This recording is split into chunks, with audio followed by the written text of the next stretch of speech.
Hello, everyone, and welcome to Rob Has a Podcast. I'm your host, Taran Armstrong, and today we are back to continue our season rankings of the North American Big Brother seasons. We are going to, this is an addendum podcast where if you combine this one with the original podcast, we will create an ultimate master list of all of the Big Brother seasons. And so we're going to be adding the Big Brother Canada seasons, the Big Brother Celebrity seasons, and the Big Brother Over the Top season. And with me to do all of this is Melissa Deni. How you doing, Melissa? I'm good. I'm excited to finally put all the pieces together and get the ultimate master ranking list. I've been waiting for that this whole time, so I'm very excited to finally get that 30 season list. Yes. Also with me tonight is Brent. How you doing, Brent?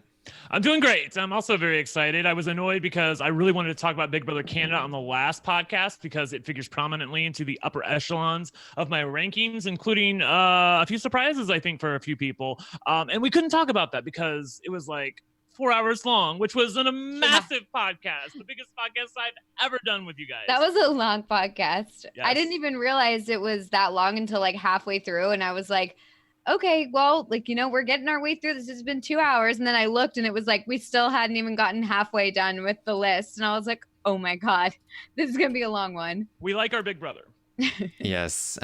So we are here live on YouTube. Hopefully this will, you'll be able to find us. Here we go. I've got the link. I'm going to tweet it out now. So we do have some people here, I think, in the chat. But we are going to be updating, as we said, the master list of the Big Brother season rankings. So I feel like maybe we should update you on the original list. Do you think we should give you a recap of where we stand so far? Yes, I'm all for that.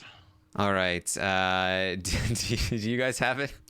Oh, I have it. I just I need to tweet out the link. But okay, here's what we'll do. Number 1 was season 10. Number 2 was season 7. Number 3 was season 6. Number 4 was season 14. Number 5 was season 2. And I feel like that's all you need to know. That's we're going to go through all 20. Exactly. Those are the ones where we had the real conversations.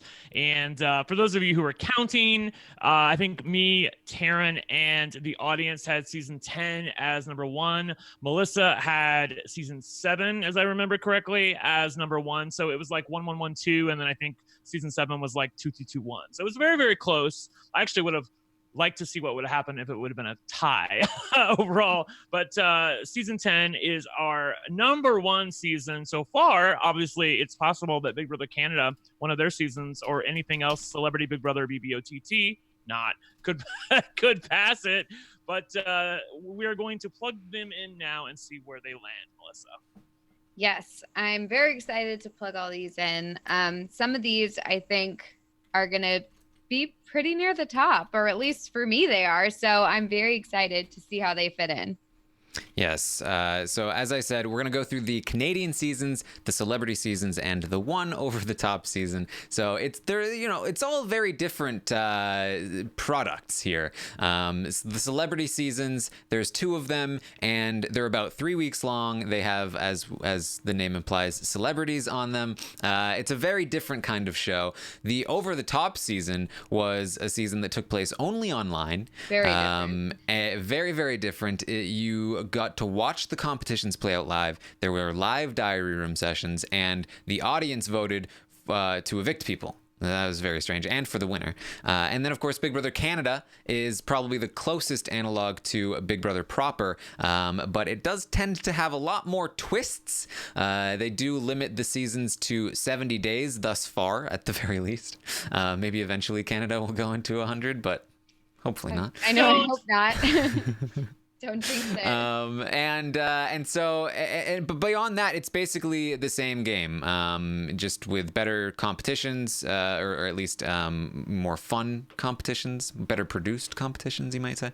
Yes. And a lot of terrible twists. So we'll see how that impacts the overall listing of these seasons. So Should we start off with our lowest ranked? And so what we're going to do here, we're going to go, there's, I believe, like 10 seasons total, 7 Canadian seasons, 2 celebrity, 1 over the top. So 10 overall seasons that we'll be placing into the ranking of 30 overall with the 20 American seasons. So we're going to be placing them into that ranking of 30 and going from the lowest ranked one to the highest ranked one and give you a master list of 30 seasons. So we'll start now with the first of these seasons in this overall master list here. Meaning first, meaning lowest.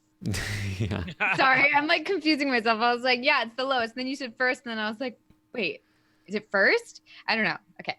Yeah. Just clarifying. Yes. The lowest, the worst of all of these seasons, according to the audience and us. It was a season. I think a lot of people were disappointed with the level of gameplay in this season.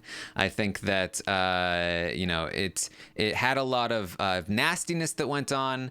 There was a cereal box involved that may have been an Osprey. It's Celebrity Big Brother 2 is going to be the lowest of these. Melissa, you said you thought so. Why did you think so, and where did you place it? Well, I thought so because I ranked it lowest of these additional seasons, these addendum seasons. So also, I hated it. So I would assume it would be pretty low, or at least I'd hope so.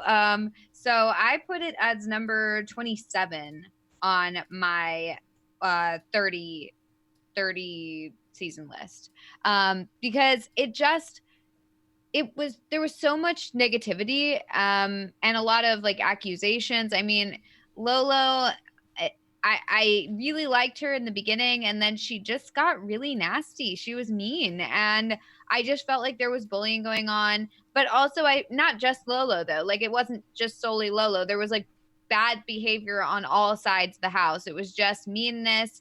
But like on top of that, we also didn't get any good gameplay. So it was like not only was it like a toxic environment, not fun to watch on the feeds, it also was really boring.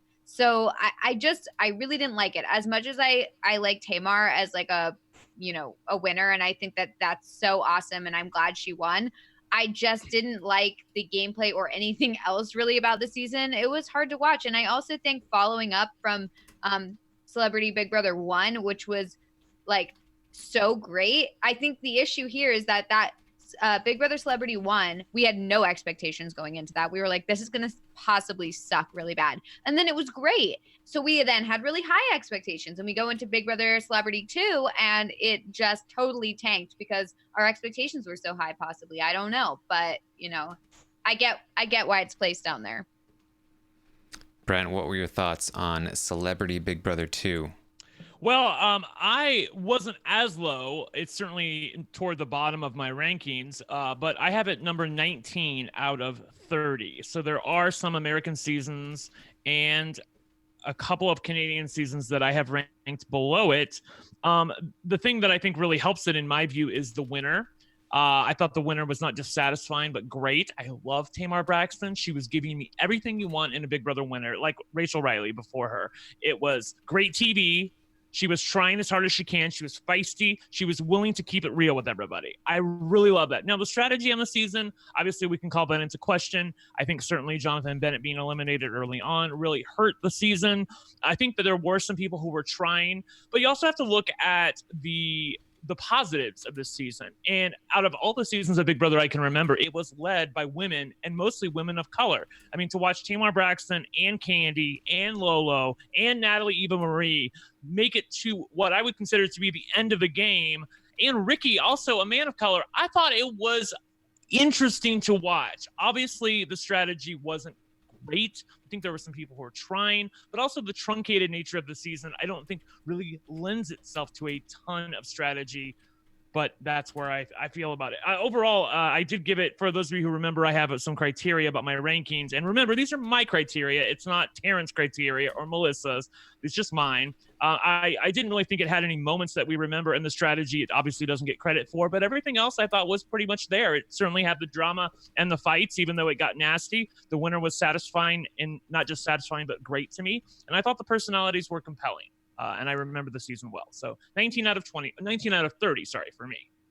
Yes. Yeah, that is something that we tried to queue up here at the start of the last podcast was this is entirely subjective, entirely subjective and very personal. It's a very, very, very personal thing about which seasons you prefer more than others. Of course, that did not stop the onslaught of how could you get this so wrong, you morons? How could you think this thing that only one of you thinks, but definitely all of you think? But what are you gonna do? But I do want to reiterate this. This is a very, very personal thing. It's completely dependent on how you experienced the season. And if you feel a different way, that's fantastic. And I want to hear about how you feel about these seasons. But I think that overall, there's a portion of the audience that could do for a bit more positivity when they discuss the seasons. Like, hey, I know these guys, these guys think this about the season, but I actually felt like this about the season, and I really like it, and in this way. Or maybe I dislike this season more than they do.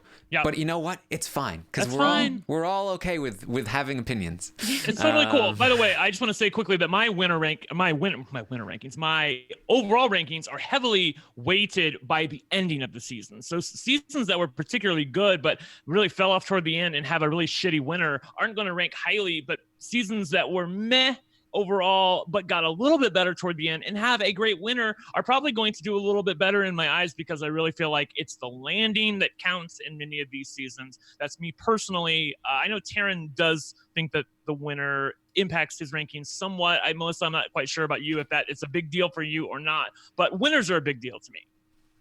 Yeah, I mean, winners affect my rankings, but I would say that if the whole season is bad and then the winner's good, it still means that I wouldn't really enjoy the season very much. So, I mean, it does mean something, but I don't necessarily have like the, winner is most important sort of view or anything like that.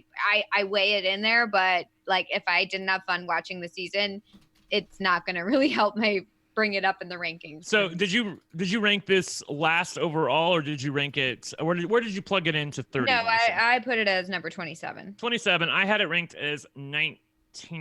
And Taran, what did you do?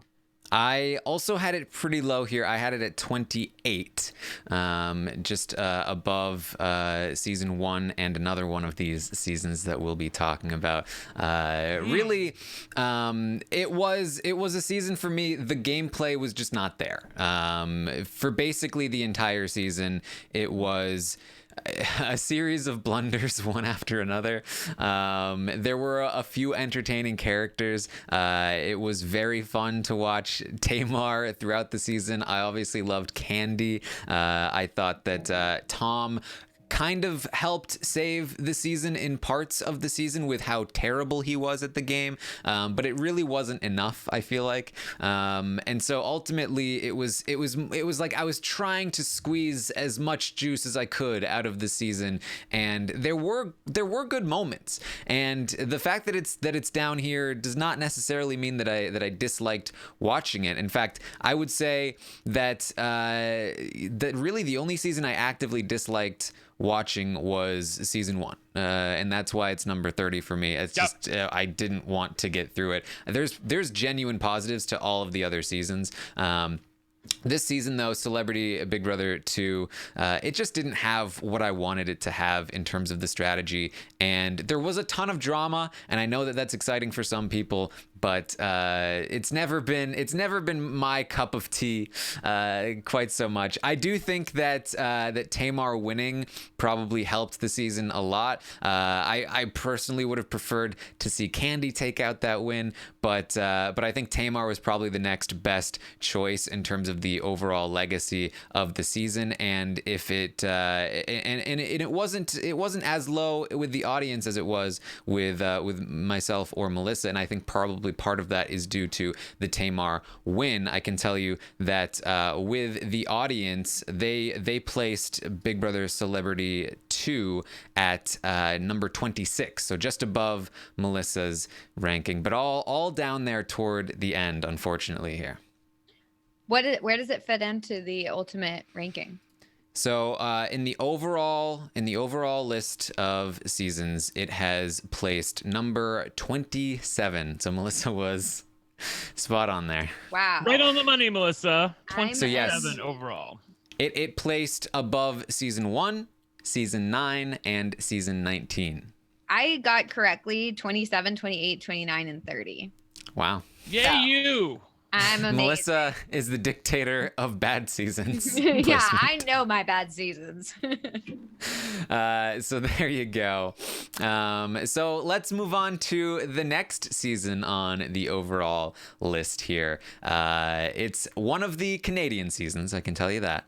I was actually kind of surprised to see this one as low as it was. It was certainly not one of my favorite Canadian seasons, and there's really one big reason why it's not one of my favorite seasons overall. Because for me, it was on pace to be one of the best seasons I'd ever seen. And then they had a fake double eviction. Big Brother Canada 4 is down here. It's lower. It's the second to least of these 10 seasons. So Brent, you gave a sigh. Was that because you're sad to see it this low? No, well, I am sad to see it this low because I love Big Brother Canada and I love some people in this cast, but it is a terrible season of Big Brother. It really is. I have it ranked 7 out of 7 of the Big Brother Canada seasons, and overall, I have it ranked number 28 out of 30. The only thing I have ranked below it are seasons 1 and seasons 9, which are absolute shit. So for Big Brother Canada 4 to be number 28, you know that they really dropped the ball because I love me some Big Brother Canada, and it just has nothing. I obviously take off, for those of you who don't know, my criteria, I also take off for the twists and obviously the fake double eviction with Mitch going out. It was a death knell for the season. It really was. There were some positives of the season. Cassandra was a bright and shining light. Tim as well, although in the end, he was hurt a little bit by him quitting during part 2 of the final HOH, which he conceivably could have won and then won the game. It doesn't have anything compelling about it, except for there was some drama and some fights. That's the only thing it got credit for in my criteria. The winner isn't satisfying to me unless you consider the winner. For those of you who don't remember, the winner of Big Brother Canada 4 was a pair of guys who were put together by a twist at the beginning. It was remarkable to see them win, but they blundered so much along the way, including trying to nominate themselves during a double eviction, which still annoys me to this day. I went on Periscope. For those of you who don't remember, this was the night that I went onto Periscope, and the next day I got a text message from Rob saying, can you please not say that Big Brother Canada is rigged? Like, can you try not to say that? And because I was really, really mad, Big Brother Canada. Remember, they tried to nominate themselves. Arissa was like, are you sure about that? Which, again, I'm like, if I say I want to nominate Taran, do you ask me if I'm sure? No. I was so mad about it. So, yeah, it loses so many points for me. They really screwed it up. That fake double eviction was everything because for those of you who don't remember how it worked, they evicted 2 women that night, Lavita and Kelsey, and they got to sit and watch the entire house for a week with occasional audio. That was like, they said, oh, it's select audio, but they got to see people, what rooms they went into, who was moving around the house. And within a couple days, they knew who was running that house, and they took him out once Kelsey came back. So I hated everything about it, and the only thing that was positive were a few people in the cast. Yes, I also had it pretty low in my rankings. It's actually not the lowest rated Canadian season for me, and part of that is because, as I said, for me, the first half of the season was so good. Mm-hmm. It had Tim, who was such a wild card in terms of his charisma was off the charts, and he was but like strategically, in my opinion, he was kind of bad. But that's what made him so entertaining, is that he was this force. He was this unguided force of power in the house. And you had somebody like Mitch, who was almost the complete opposite, where he was very, very strategic and also had a great social game, but he had to contend. He was a very focused player who was trying to hide behind other people, and he had to contend with this hurricane force of Tim going through the house. And they had such an interesting and contentious war between the two of them that was under this behind the scenes, right, under the radar. Yeah. Yes, and it was super interesting because it was gonna continue for a couple more weeks at least, and all leading up until the eviction right before the fake double eviction, where Mitch steals Nikki right out from under Tim. He gets Dallas to go home, and it was so good. And then the hammer drops, and Kelsey comes back into the game, and from that point forward, the season just plummets,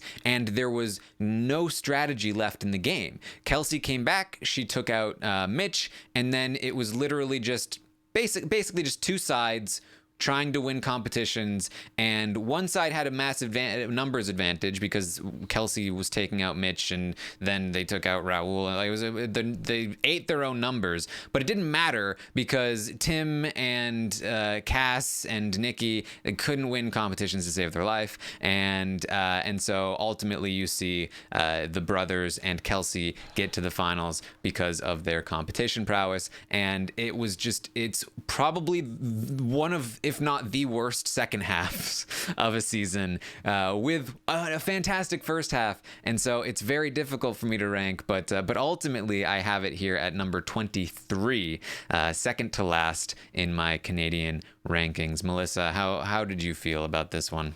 Yeah, I felt very similarly. I have it at 21 out of my master list. It's hard for me to judge it because there were so many great characters that came out of that season, that it kind of overshadows the fact that half of the season sucked, and I really hated the second half, especially the winner. Like, I really hated the winner. No offense to the Piquettes or whatever, but I honestly, like, we had Tim, and I loved him from Big Brother Australia. I was like obsessed with him then, and he was so great, and I was so excited to see him back. And I mean, Nikki is such a character. That was amazing. I love the idea of bringing in people from, other countries' Big Brothers. And then you also have Mitch, and you have Cass, and you've got even Levita. Like, I mean, there were a lot of really fun characters. And I mean, Kelsey was so strong. I was really bummed out with the way that the game turned around. Melissa, they couldn't even get the ending right to me. That was the biggest issue. Like, you go all this time, and then we get to the end, and we think that Kelsey's going to win. Right. Okay. And I think she probably deserved it. Oh, totally. I think she absolutely deserved it over those brothers. Those brothers were terrible, and they tried to nominate themselves. And I don't think that anyone who tries to nominate themselves just because they're annoyed or whatever or upset, I don't think they have any business winning the game. It's not just that they tried to nominate themselves because they got outplayed. Cass outplayed them during the double eviction, and then they were whining about it and mad about it like a little kid stamping their feet. And that's when they tried to nominate themselves. Right, exactly. And I hate it. I don't think that they're good players. I do not think they should have won. And I definitely think that taints the rest of the season. I think if Kelsey had won, I maybe would have had a more positive idea of the season. But when I look back on it and I go, oh yeah, that was the season the brothers won. Okay, yeah, that sucked. So I don't even think of it as a great season. But then you look back through it and you're like, oh, but there was Tim, there was Nikki, there was, Mitch, and all these other positive things. Tim with the gummy bears was great. People keep talking about that in the chat. Like, we remember that. Okay. Mm-hmm. There are positive things about this season. And as Taran noted, for the first half or so, for the first, 2/5 of the game, it was fantastic. But then the bottom fell out. And I'm not Taran. I don't worship at the altar of Mitch, all right? But him going home destroyed that season. It was moving in a really positive direction, and it just wasn't able to recover. Yeah, it really couldn't. It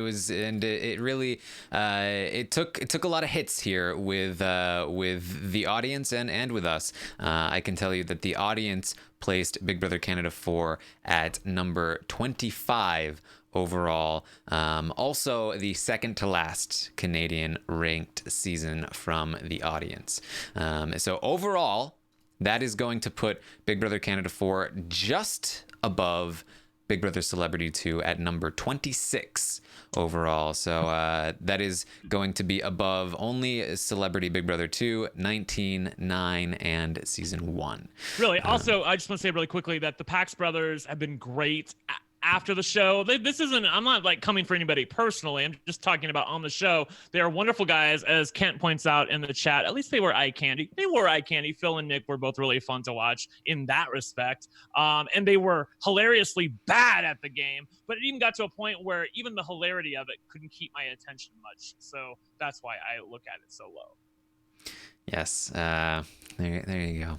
All right. So let's move on to our next season on the overall list. I can tell you a lot of these are, in fact, I'd say most of these seasons are down in the 20 to 30 range. The last third of the season rankings. In fact, there are only 3 of them that are not. So that does not bode well. Does not bode well. But we're still here to do it. So the next one we have here is another Canadian season. It was another one that I think had a lot of promise, but the twists just choked the life out of it. And I love this description because it can be used for almost any of the Canadian seasons. But this one in particular, I think, had one of the best casts I've ever seen in terms of how much I enjoyed watching them on the show and how fantastic they are outside of the show. It's, of course, the season that gave birth to our good friend Jordan. It's Big Brother Canada 3, the very first season that Brent and I covered on Rob Has a Podcast. It was a good season. It should have been a good season. There were a lot of great people on the cast, a lot of big players, a lot of fans of the show that were playing very hard. But man, there was a twist every single week of the game, and it just completely stifled the gameplay.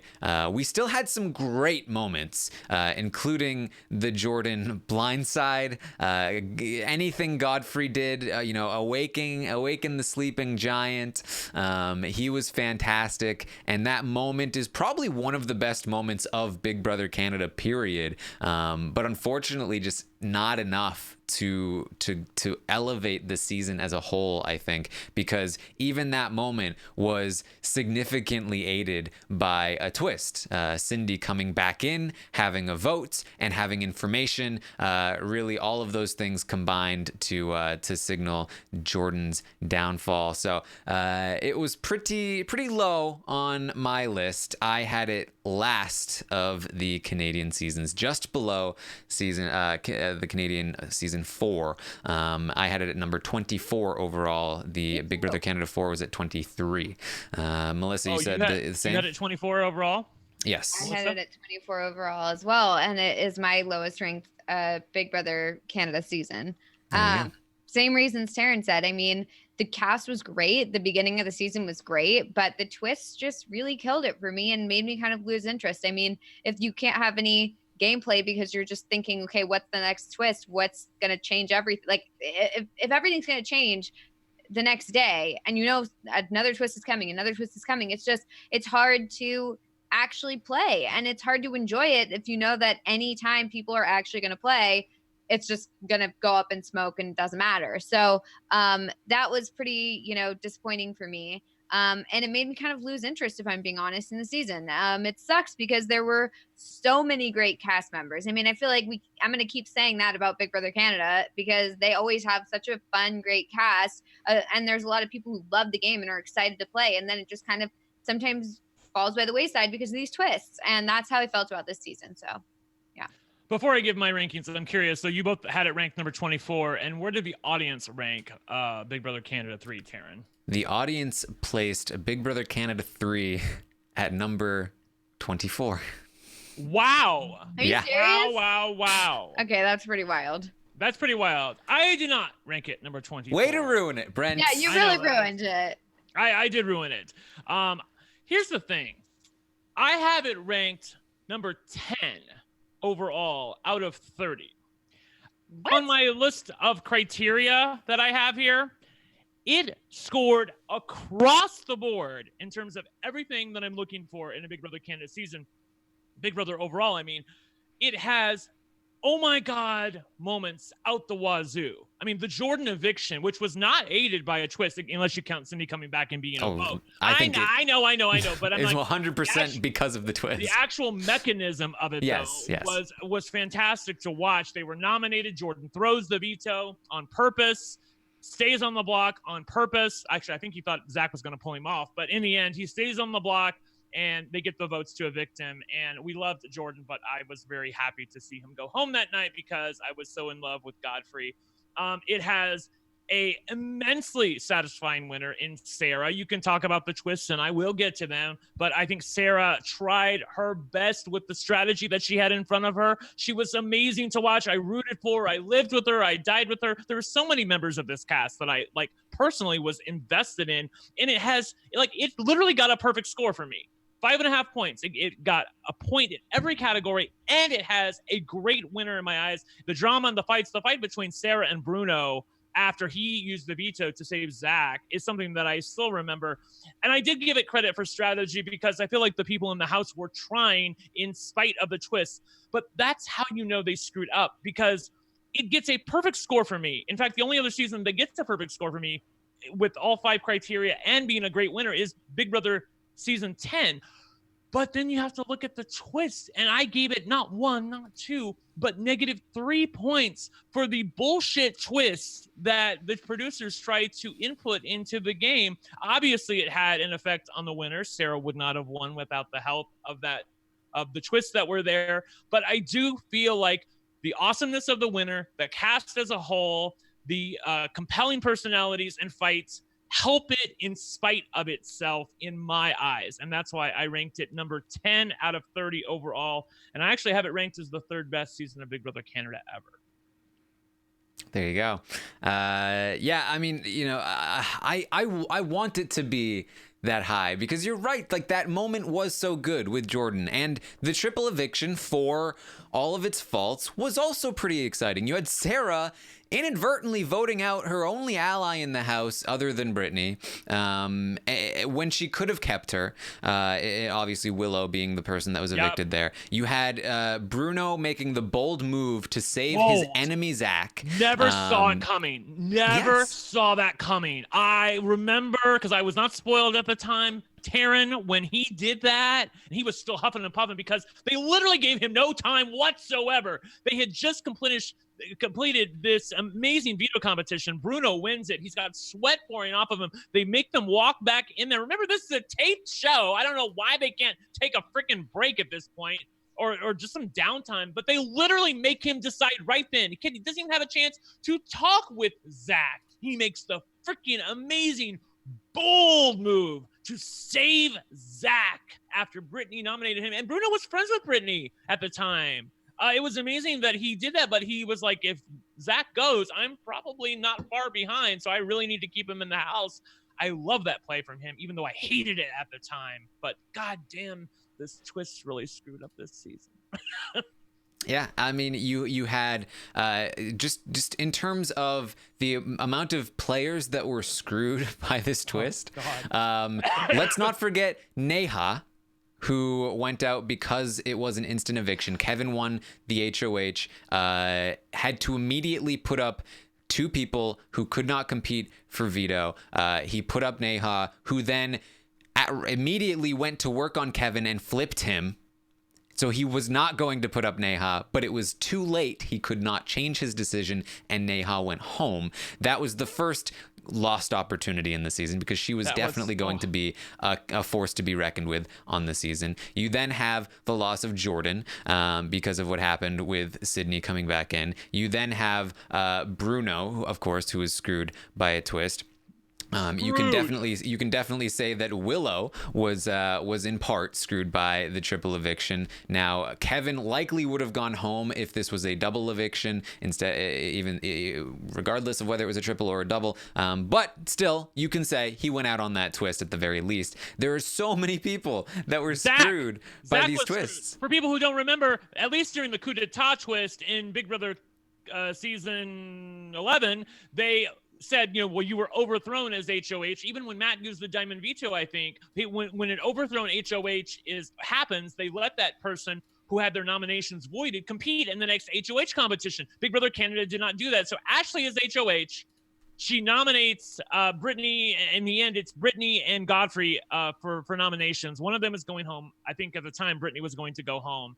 And she uses the power on herself. She also saves Godfrey, forcing... Oh, and then she gets to name the replacement nominees. I forgot. And she names the replacement nominees in Zach and Bruno, with Bruno as her target. Ashley is HOH. She can't be nominated, but she's then not allowed to compete in the next HOH competition, which, oh, by the way, would have really made a difference because it was one of those Big Brother competitions where the person closest to 1 hour gets to be HOH, with, give or take. And Zach gets out of the coffin, and then Sarah's right behind him. If Ashley is allowed to compete, they wouldn't have been able to rig that competition for Sarah to win it, and that still annoys me to this day that he went home. Twist begat twist begat twist in Big Brother Canada 3. Yeah, it was bad, and obviously, it's been well documented that for me, the winner was not particularly satisfying. I did like Sarah, but the gameplay, I was very frustrated with how many twists were taking down all of the people standing in her way, and how many times she should have gone home. So to see that rewarded at the end was like, oh my god! I mean, it's the perfect result, I guess, for this season. The twists won the game. I think you said that actually at the time. Yeah. So there you go. Melissa, myself, and the audience all placed it at number 24. Brent placed it at number 10, but I can tell you that Brent was not able to make a dent here. Overall, it will be placed at number 24. I did what I could, people. Yes. Wow, I'm surprised it didn't change it at all. So the only season in between Big Brother Celebrity 2, Big Brother Canada 4, and Big Brother Canada 3 was season 11, which was at number 25 overall.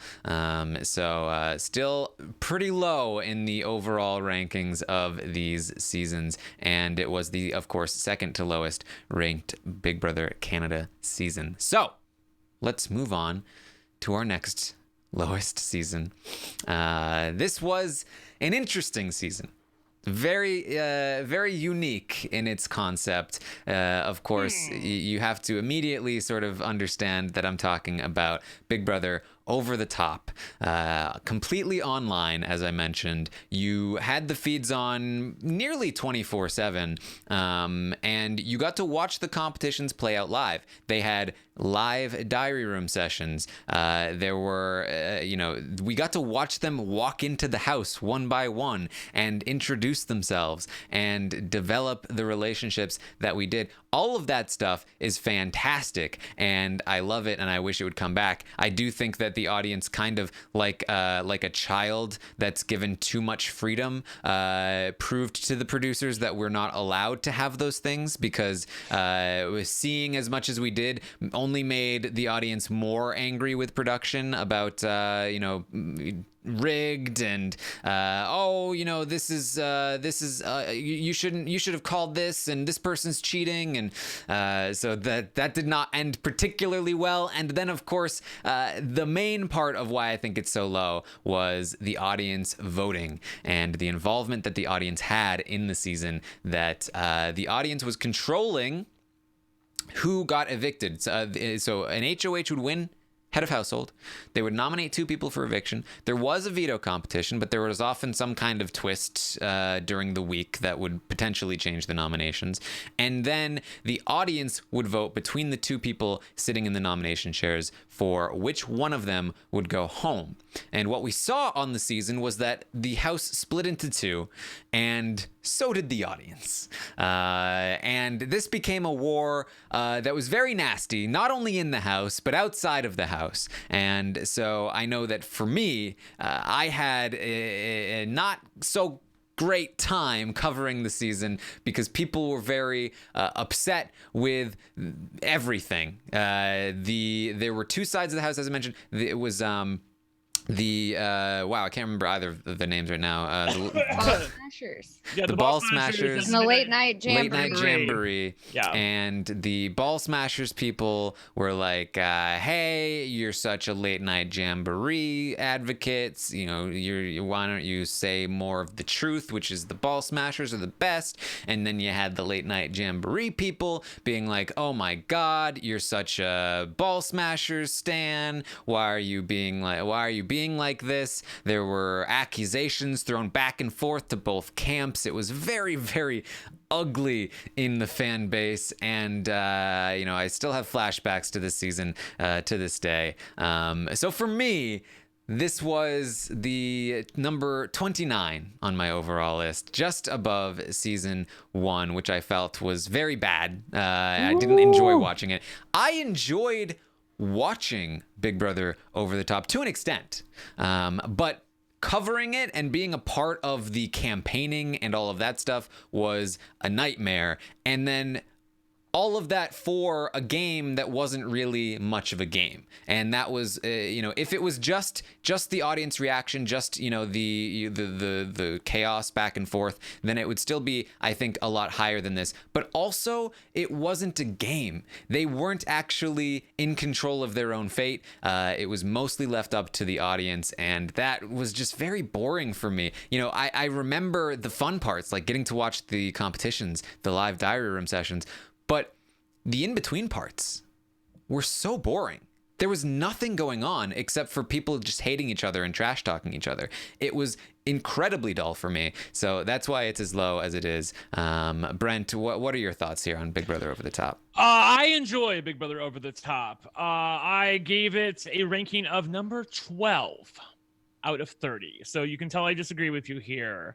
The things that I think are negative are certainly there, obviously the nastiness of it, but I wasn't affected by it. In fact, I wasn't affected by it as much as you were at the time. This is the first season where, as podcasters, and I think this was the impetus of the So You Think You Can Podcast competition as well. That's when that started, when we got Melissa, that overall, I think that even though it suffers from some of the negativity, I didn't get that as a podcaster. I got it online, but it didn't faze me. In fact, I think like the stuff that I got more from Big Brother 20 and the aftermath of that fazed me more than anything that happened in Big Brother OTT, because I was assured in my convictions on what was right and what was really happening in the house and what we were really seeing. I will say this about Big Brother OTT.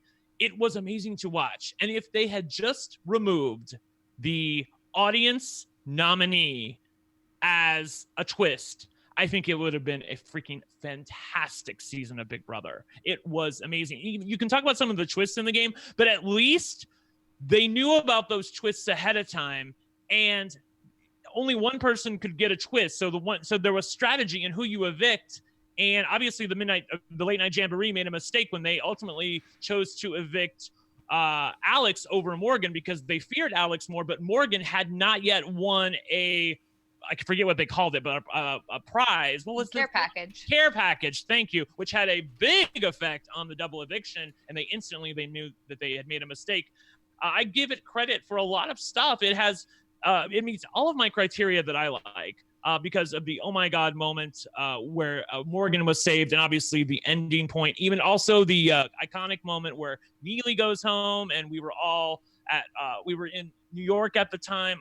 Melissa, you weren't with us, but Jordan and Alex and me and Taran were there watching it on a phone in the middle of a bar, and she goes home, and it was just it was so fantastic. I was like to me, that was what Big Brother's all about. It was like, it reminded me of Big Brother 11, which I enjoy more than some people because it has some immaturity to it. And there was definitely immaturity in this season, but the drama was really high to me. And I liked seeing people, I liked, this sounds terrible, but I liked the fact that their hatred was out in the open. Like it wasn't behind closed doors.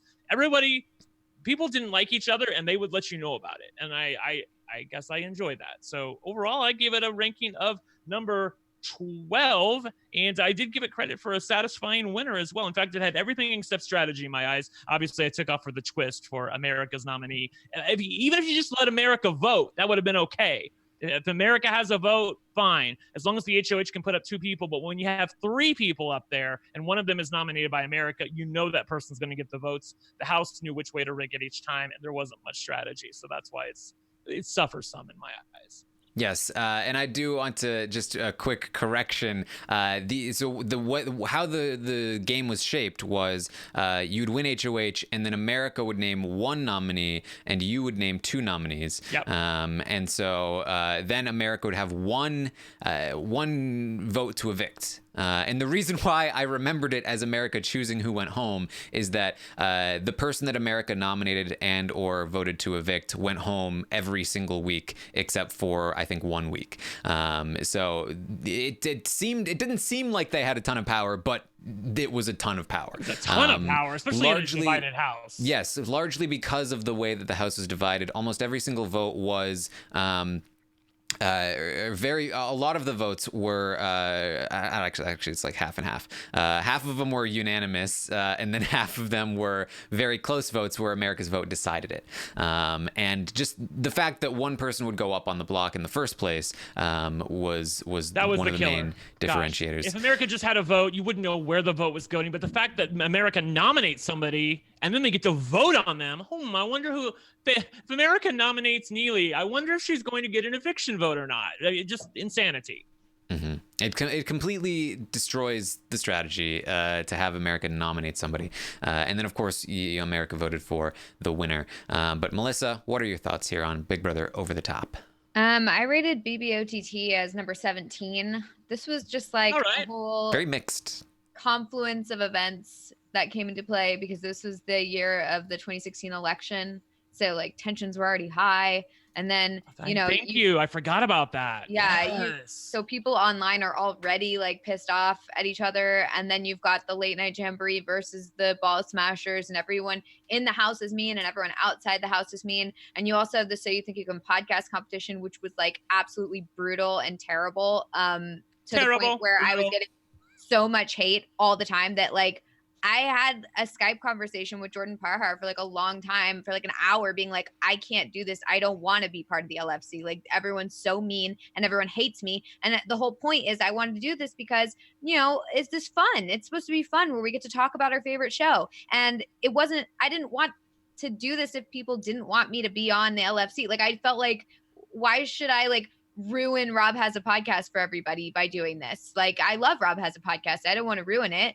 And everyone was making me think that I was ruining it. So I was like, I don't want to have any part in this. It was that bad. Like, and it was all about the, like, this whole thing where it was like this divided, it was just a bad idea all around to have like voting on people who are like real people, like sitting here like trying to talk about a TV show, because it just got so bad, especially because people were already divided with the ball smashers versus late night jamboree. And so if I said anything on a podcast that was about like the late night jamboree and how I didn't like them or something like that, I would get so much hate for that, not to mention the fact that I was already competing against other people. So then they'd be comparing me versus other people. And it was just such a negative time. But like, so obviously that taints my opinion of the season. A little bit. Just a tiny bit.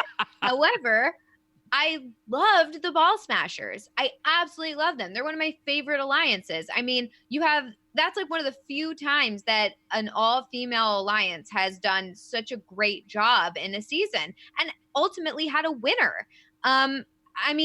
You've got also so many great characters that I wish could be on a regular season. I would love to see a lot of those people on a regular season of Big Brother. And it's sad that they probably won't get the chance to do that.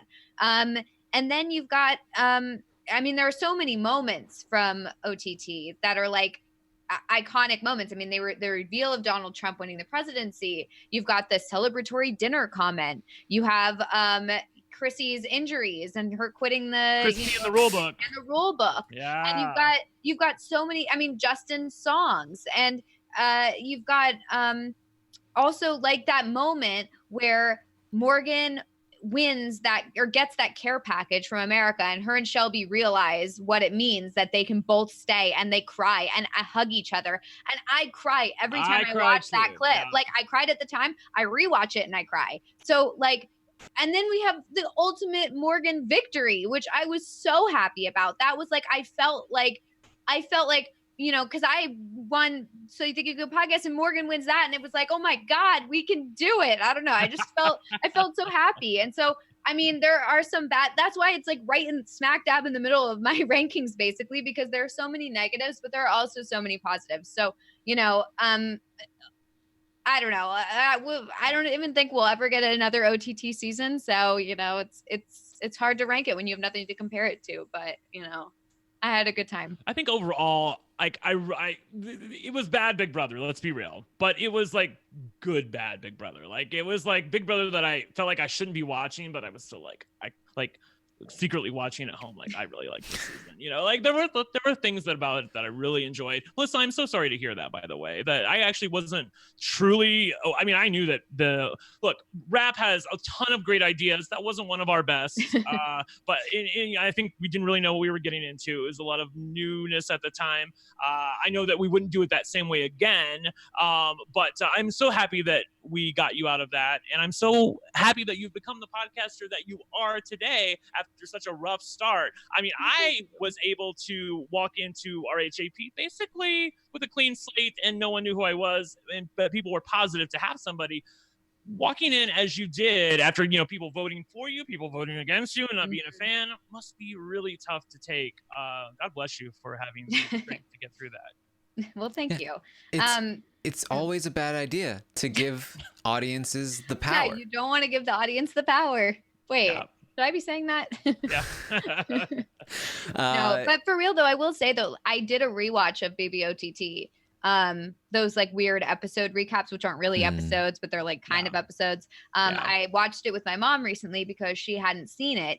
And I enjoyed watching it. It was fun. It was a fun rewatch. So I also think that's helping my opinion of it, like make it a little better, because there wasn't so much negativity in the rewatch. It was more just like, oh, like these two sides are clashing, but there's not that like awful part of it. So it kind of gave me a different feel when I was rewatching it. Yeah, I will say that they tried to shoehorn Julie Chen into this season, and that was a really bad call. They really should have put somebody, like put an unknown in there who can actually put some energy in and like get on social media and care about this season. Julie felt so out of place on this season. I didn't take off for that in my rankings, but I really probably should have, because she didn't belong there. She really didn't. I didn't even think she knew who some of these people were, and yet she was still the host of the show. Yeah. So there you go. That was Big Brother Over the Top. On the overall list, it is going to place here at number 23, just above Big Brother Canada 3 at 24. So we're really filling out the bottom of the list here on the overall season ranking list. So let's move on to the next one. The next season on the list, I personally think it's pretty low. Pretty low. Oh, I wonder what this season is. I wonder, because I know what I ranked, and I know what Melissa probably ranked, and I know how the audience generally feels. So I wonder what it is, Taran. It's a Canadian season. Uh-huh. Fairly recent. Has the best Canadian winner that we've seen on the show. Has the best strategy that we've seen on the show. Really a great season overall. I don't know why, somebody must have tanked it in the rankings. But yes, it is Big Brother Canada 7. The most recent season of the show, of all the shows that we're ranking here.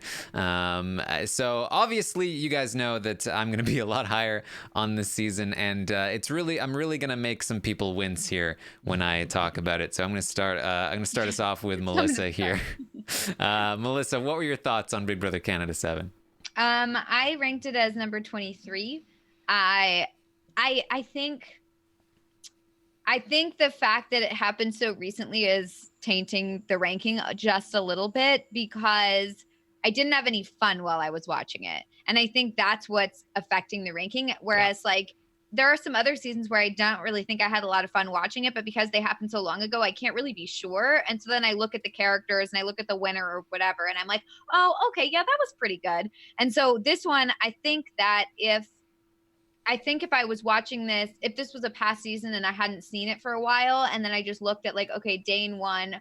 Okay, we got like Sam and Adam. We got like a bunch of other people that I remember. I think I would rank it higher, but because it was so recent and I know I didn't have any fun while watching it, and I know how bored I was for like literally basically the entire season until the last like 2 weeks, 3 weeks, maybe probably 2 weeks. 2 weeks. Yeah, like I mean, the end game was great. It was awesome. It was very fun to watch, but the rest of it sucked, and I didn't have any fun. And I think that is a huge part of my ranking. Is like, did I have fun watching this? And no, I didn't. Do I think Dane's a good winner? Absolutely. Do I think there was some good gameplay? Yeah, totally. That's why it was such a steamroll. Is a steamroll fun to watch? No.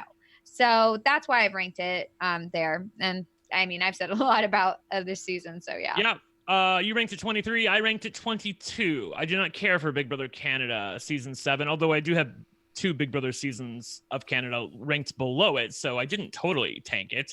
Like I said, I ranked it number 22. I did give it credit for not just a satisfying winner, but a great winner. This tells you how bad this season is to me, that it carries the number 1 criteria in my criteria, and yet it still didn't really make a dent because it has not just a satisfying winner, but a great winner. And it has the strategy and the through line. You can see what was happening at the beginning and the entirety of the narrative all the way through to the pretty boys at the end. But it severely lacked anything else. There was no oh my God moment or any definitive moment of the season that I would look at and go, wow, I can't believe that happened, or wow, wasn't that fantastic? I think the overall narrative of the pretty boys plan actually working may qualify, but that's not a moment. That's more like a story or an event. The personalities weren't compelling to me. I'm sorry they weren't. And I didn't even give it credit for the drama in the fights. I think you could make one argument that there was some fighting, but it felt more like whining. Even the Canadians don't even know how to fight right, because Adam was fighting with Anthony, and then like a minute into it, he's like, oh, forget it, man. Let me give you a hug.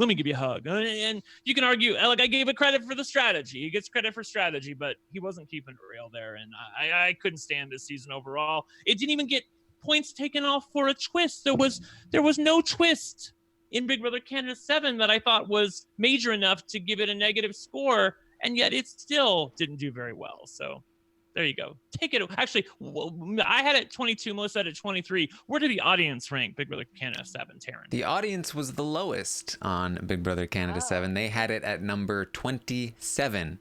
The lowest of all of these extra seasons, just above Celebrity Big Brother 2, and only above Big Brother 9, Big Brother 19, and Big Brother 1. So the audience was very low on the season. I did see somebody in the chat here.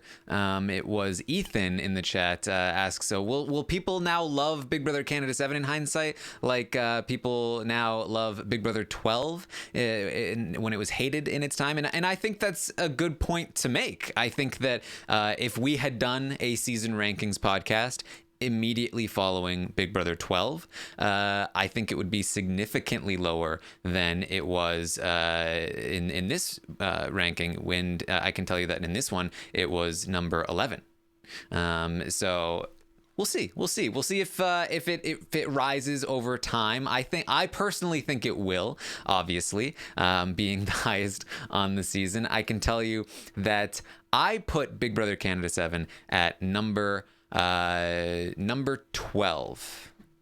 Number 12. Okay, that's good to know. The chat was joking that you probably had it in your top 5 overall. I'm like, he wouldn't do that. Taran would not. Like, here's the thing to me, Taran, is that it has what me and Melissa agree on was a fantastic 2 weeks at the end of the season. Yeah. Which I've often talked about, like, if it's the landing that counts, okay?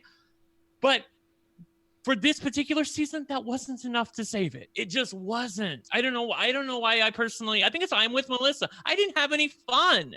I at least I have fun even on the shitty seasons of Big Brother. Even like BBOTT, some people don't like it. I had a blast. It was fun. But Big Brother Canada 7 was just, I cannot remember a fun time on the show. I really can't.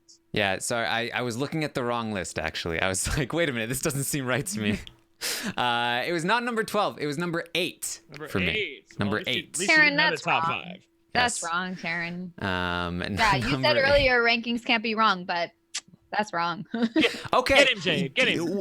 Where did you place season 12, Melissa? Season 12. Yeah. I'm totally right about my season rankings. What are you talking about? My season rankings. Just where can't be was that wrong. one on your list? 3. Number 3. Okay. Out of Just 20, making sure. yeah. Oh, I'm just saying, like, my rankings are right. Your rankings are wrong, but that's fine. The difference between season 12 of Big Brother US and Big Brother Canada 7, we talked about this before. Personalities. It's the cast. It's the personalities. Exactly. 12 Yep. had fun, kooky people that were fun to watch. Season And also 7, people who they had competition too. I feel like for the brigade, they had competition. I did not feel that Big Brother 7, Canada 7, like I don't feel like anybody was kind of competition for them. Like it just felt like nobody else cared. Like they were like, okay, well, goodbye. Like I didn't see it. Well, I did not feel that way. I did not. Nikki wants to know, was Big Brother Canada 7 higher than Big Brother 12 for me? And the answer is yes, it was. but not overall. Yeah. The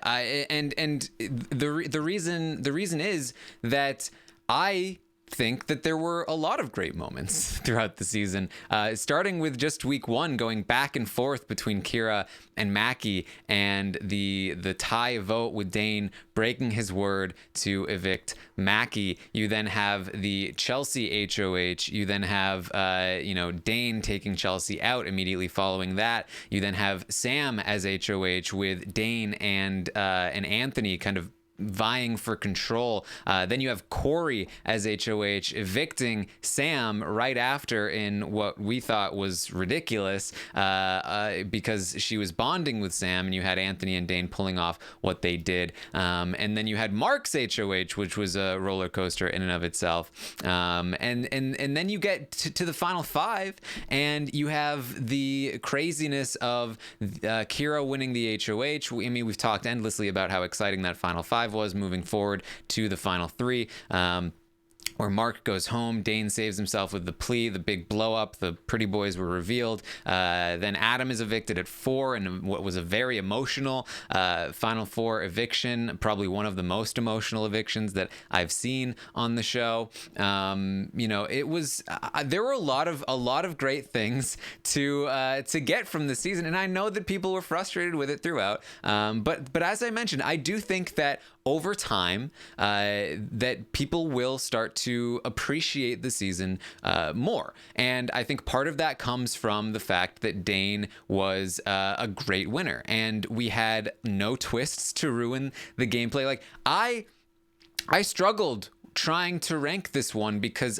I just really enjoyed the experience of watching the season and seeing these people play the game.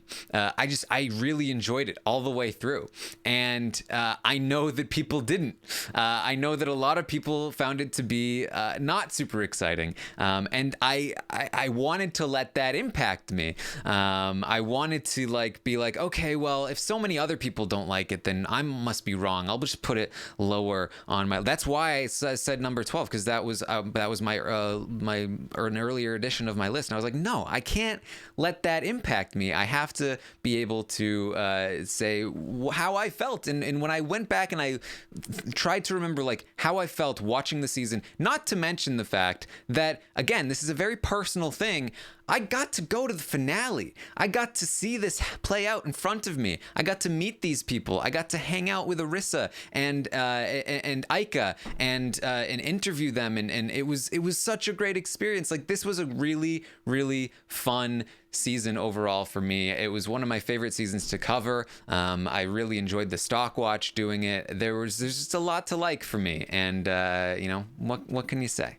That's true. Okay. I feel like the finale, if I got to go to the finale, I feel like, and also meet all the winner, like the final like 4 or whatever, final 3, I think you meant. Like I feel like that might change my opinion of it. But and also I do think that you put more value onto like strategy.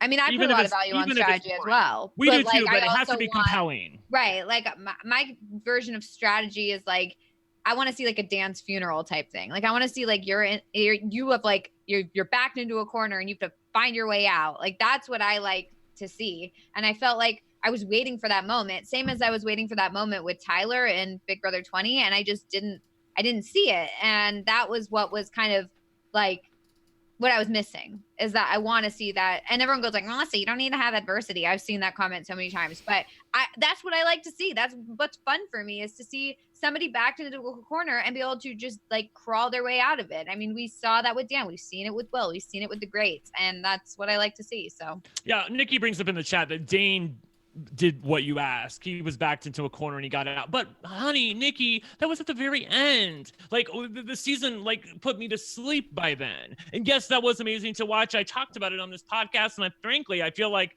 that's why season 7 isn't ranked last for me, because it did have a compelling end game and a great winner. But aside from that, there's not much to see here. The personalities aren't compelling. Somebody said in the chat, I wish I could give you credit. You've already forgotten who was on Big Brother Canada season 7.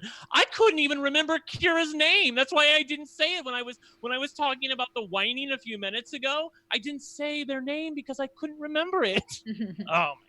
Yes, and I want to remind people again, like my job when I created my list was not to try and figure out like who will the audience, what will the audience like the most. My job was to give you my diverse opinion on the seasons and to provide my particular viewpoint. That's and that's why we have the audience as a full fourth of these rankings, that opinion does have its own voice. And it's not, if I would be completely boring if I just echoed the audience's results every single time. So what are you gonna do? All right, what are you gonna do? What are you going to do? Terran's phrase. It is my phrase. I like it. So overall, Big Brother Canada 7 will be placed at number 22. Number 22. And it's about where you guys had it too. I think I kind of just balanced out the audience a little bit. All right. So let's move on to the next lowest season here. It's another Big Brother Canada season. It's another one. Melissa says it's season 1. It's a good guess because it is season 1. It's the first season of Big Brother Canada. Now, I remember when this season came on, I was not on board immediately. I came in, I think a week or 2 into it after people started talking and saying, hey, this is actually really good. And I was like, oh, really? Well, I guess I'll check it out. And then I was super excited. I was really enjoying the season. And then of course immediately the Anil thing happens, and I was like, oh, that sucks. Well, I don't like that. But okay, what happened with Anil? Remind me again. What happened? Was it instant eviction? Yes, it was the Canada's veto. I don't remember what they called it. It was like a car company, I think, like Pontiac's. Oh yeah, Pave or Ford's F someone over. I don't know.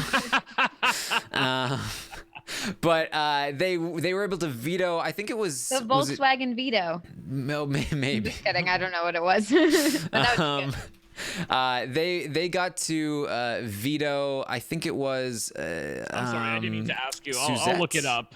Yeah, they got to. Yes, they got to veto Suzette off of the block. That's right. Yeah, they saved Suzette. Yes. And then Anil, who was a very sneaky kind of like under the radar, on the outskirts, but kind of making his way in kind of player, ends up on the block and evicted just like that. After doing a lot of great work to keep himself safe that week. So that was unfortunate.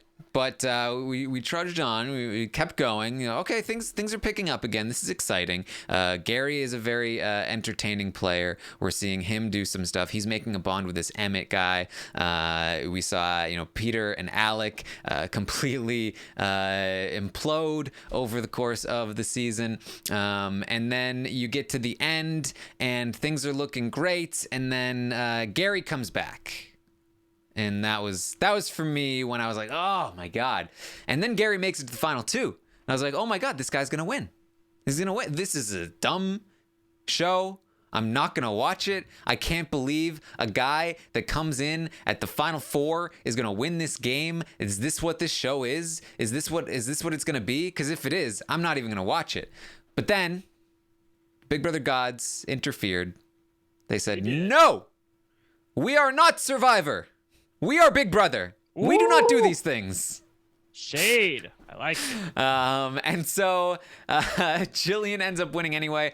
But that was still kind of like not the greatest result for me. I was really hoping that Emmett would take it home. I felt like he was a much better player overall. And as fun as it was to see Dan go into the house, I do think that really changed the outcome there. So really, it's a very mixed season for me. There's a lot to like about it. There's also a lot to not like about it. Like I think for many Big Brother Canada seasons, it was a season with a lot of promise that they kind of choked the life out of with these twists, and that was my opinion of Big Brother Canada 1. I placed it overall at number 19. So I did crack the top 20 for me, and it was the third to last Big Brother Canada season, so it's number 5 overall for me in the Canadian seasons. Melissa, what were your thoughts on Big Brother Canada 1? Yeah, I put it as number 20. This, to be honest, is a season I don't remember all that well, and I think it has to do with the fact that this is one of the few seasons I didn't watch live as it was airing.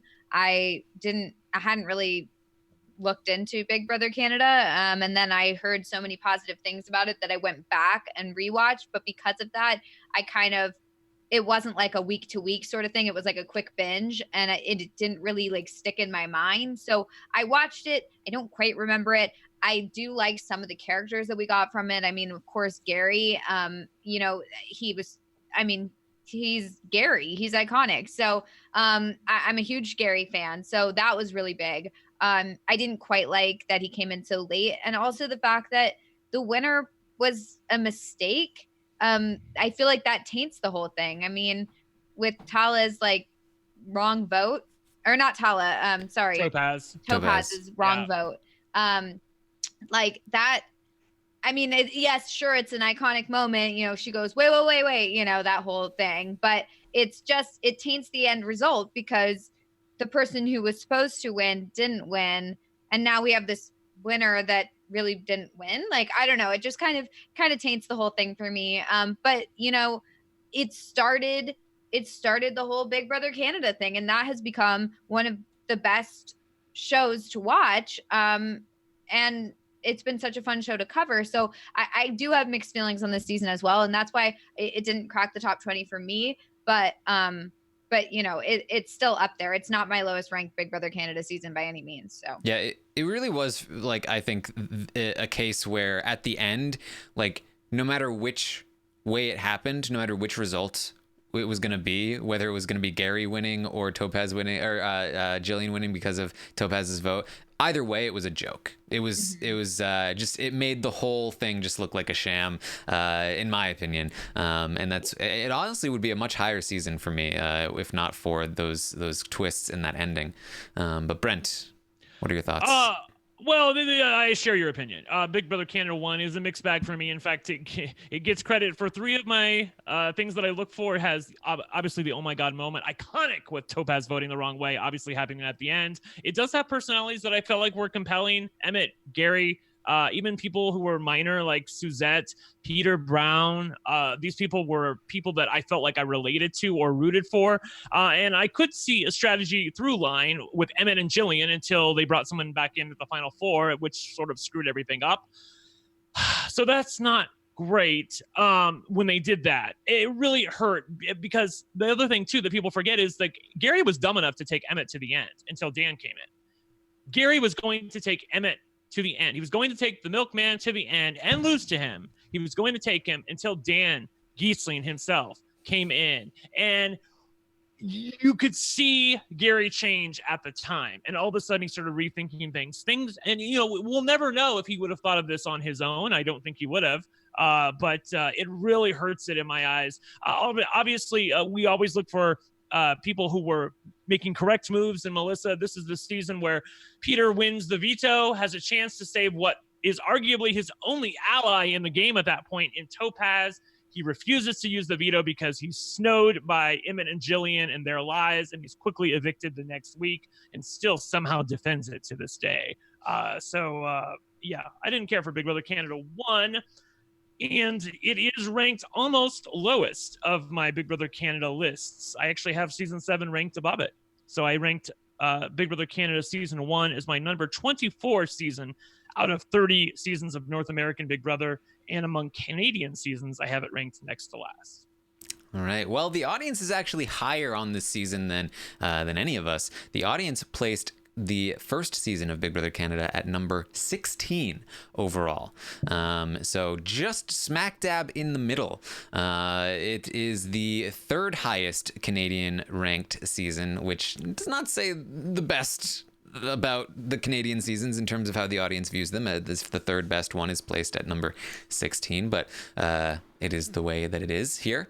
But yes, number 16 for the audience. I can say that the first season of Big Brother Canada was significantly less watched by the audience than almost any of the other Canadian seasons.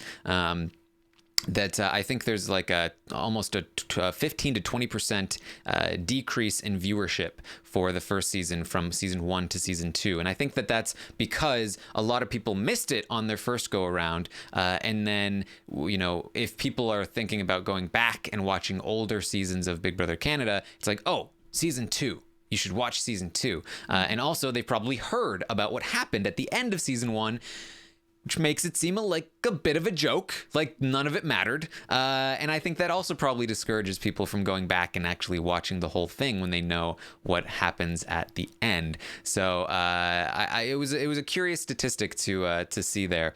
But yeah, so number 16 for the audience, and that's going to place it overall at number 21, just above Big Brother Canada it's like 7. 21, 23, 24. Yes. So far, it's Big Brother Celebrity 2 at number 27, Big Brother Canada 4 at 26, Canada 3 at 24, OTT at 23, Canada 7 at 22, and Canada 1 at 21. And I can tell you that the next season is number 20. All right. Well, I know what season that is. It has to be. Okay. Well, maybe not. I don't know. I'm interested. What's your guess? Melissa says Canada 5. I was going to say 2, but that might be me personally.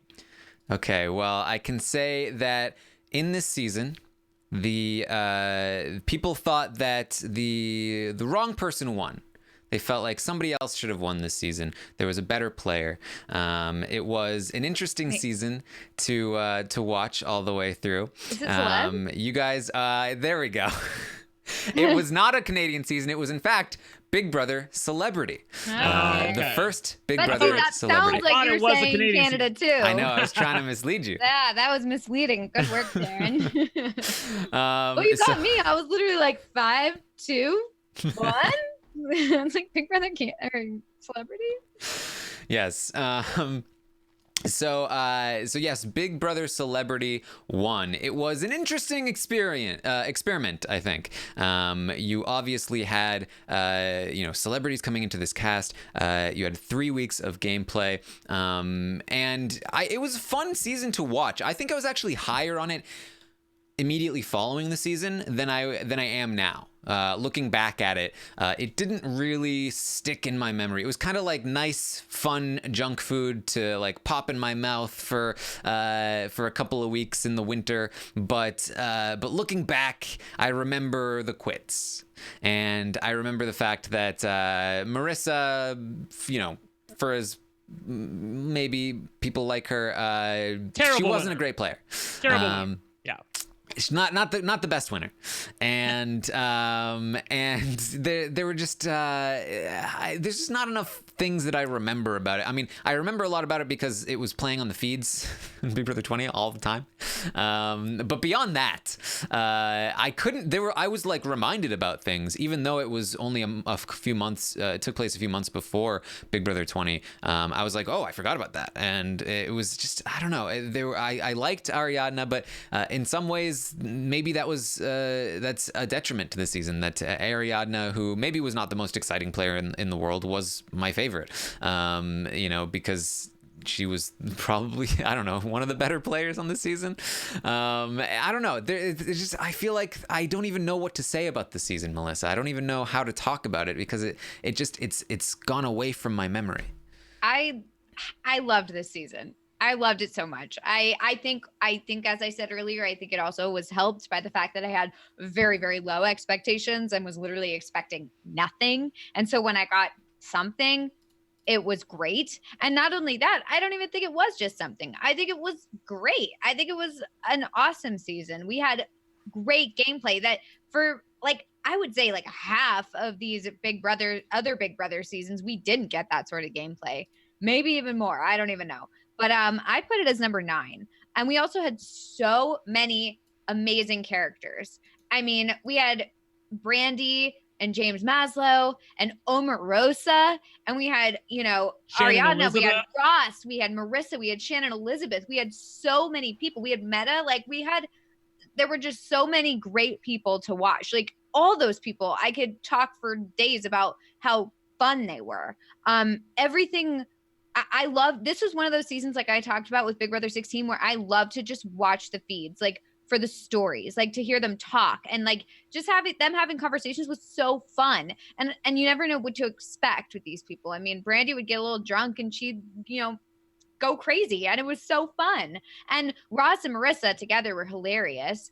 And James Maslow, I was shocked how much I ended up liking him. And Omarosa is an amazing player. I mean, she's the queen of reality TV villainy. I mean, I loved her, and she was so smooth and smart. And she was amazing.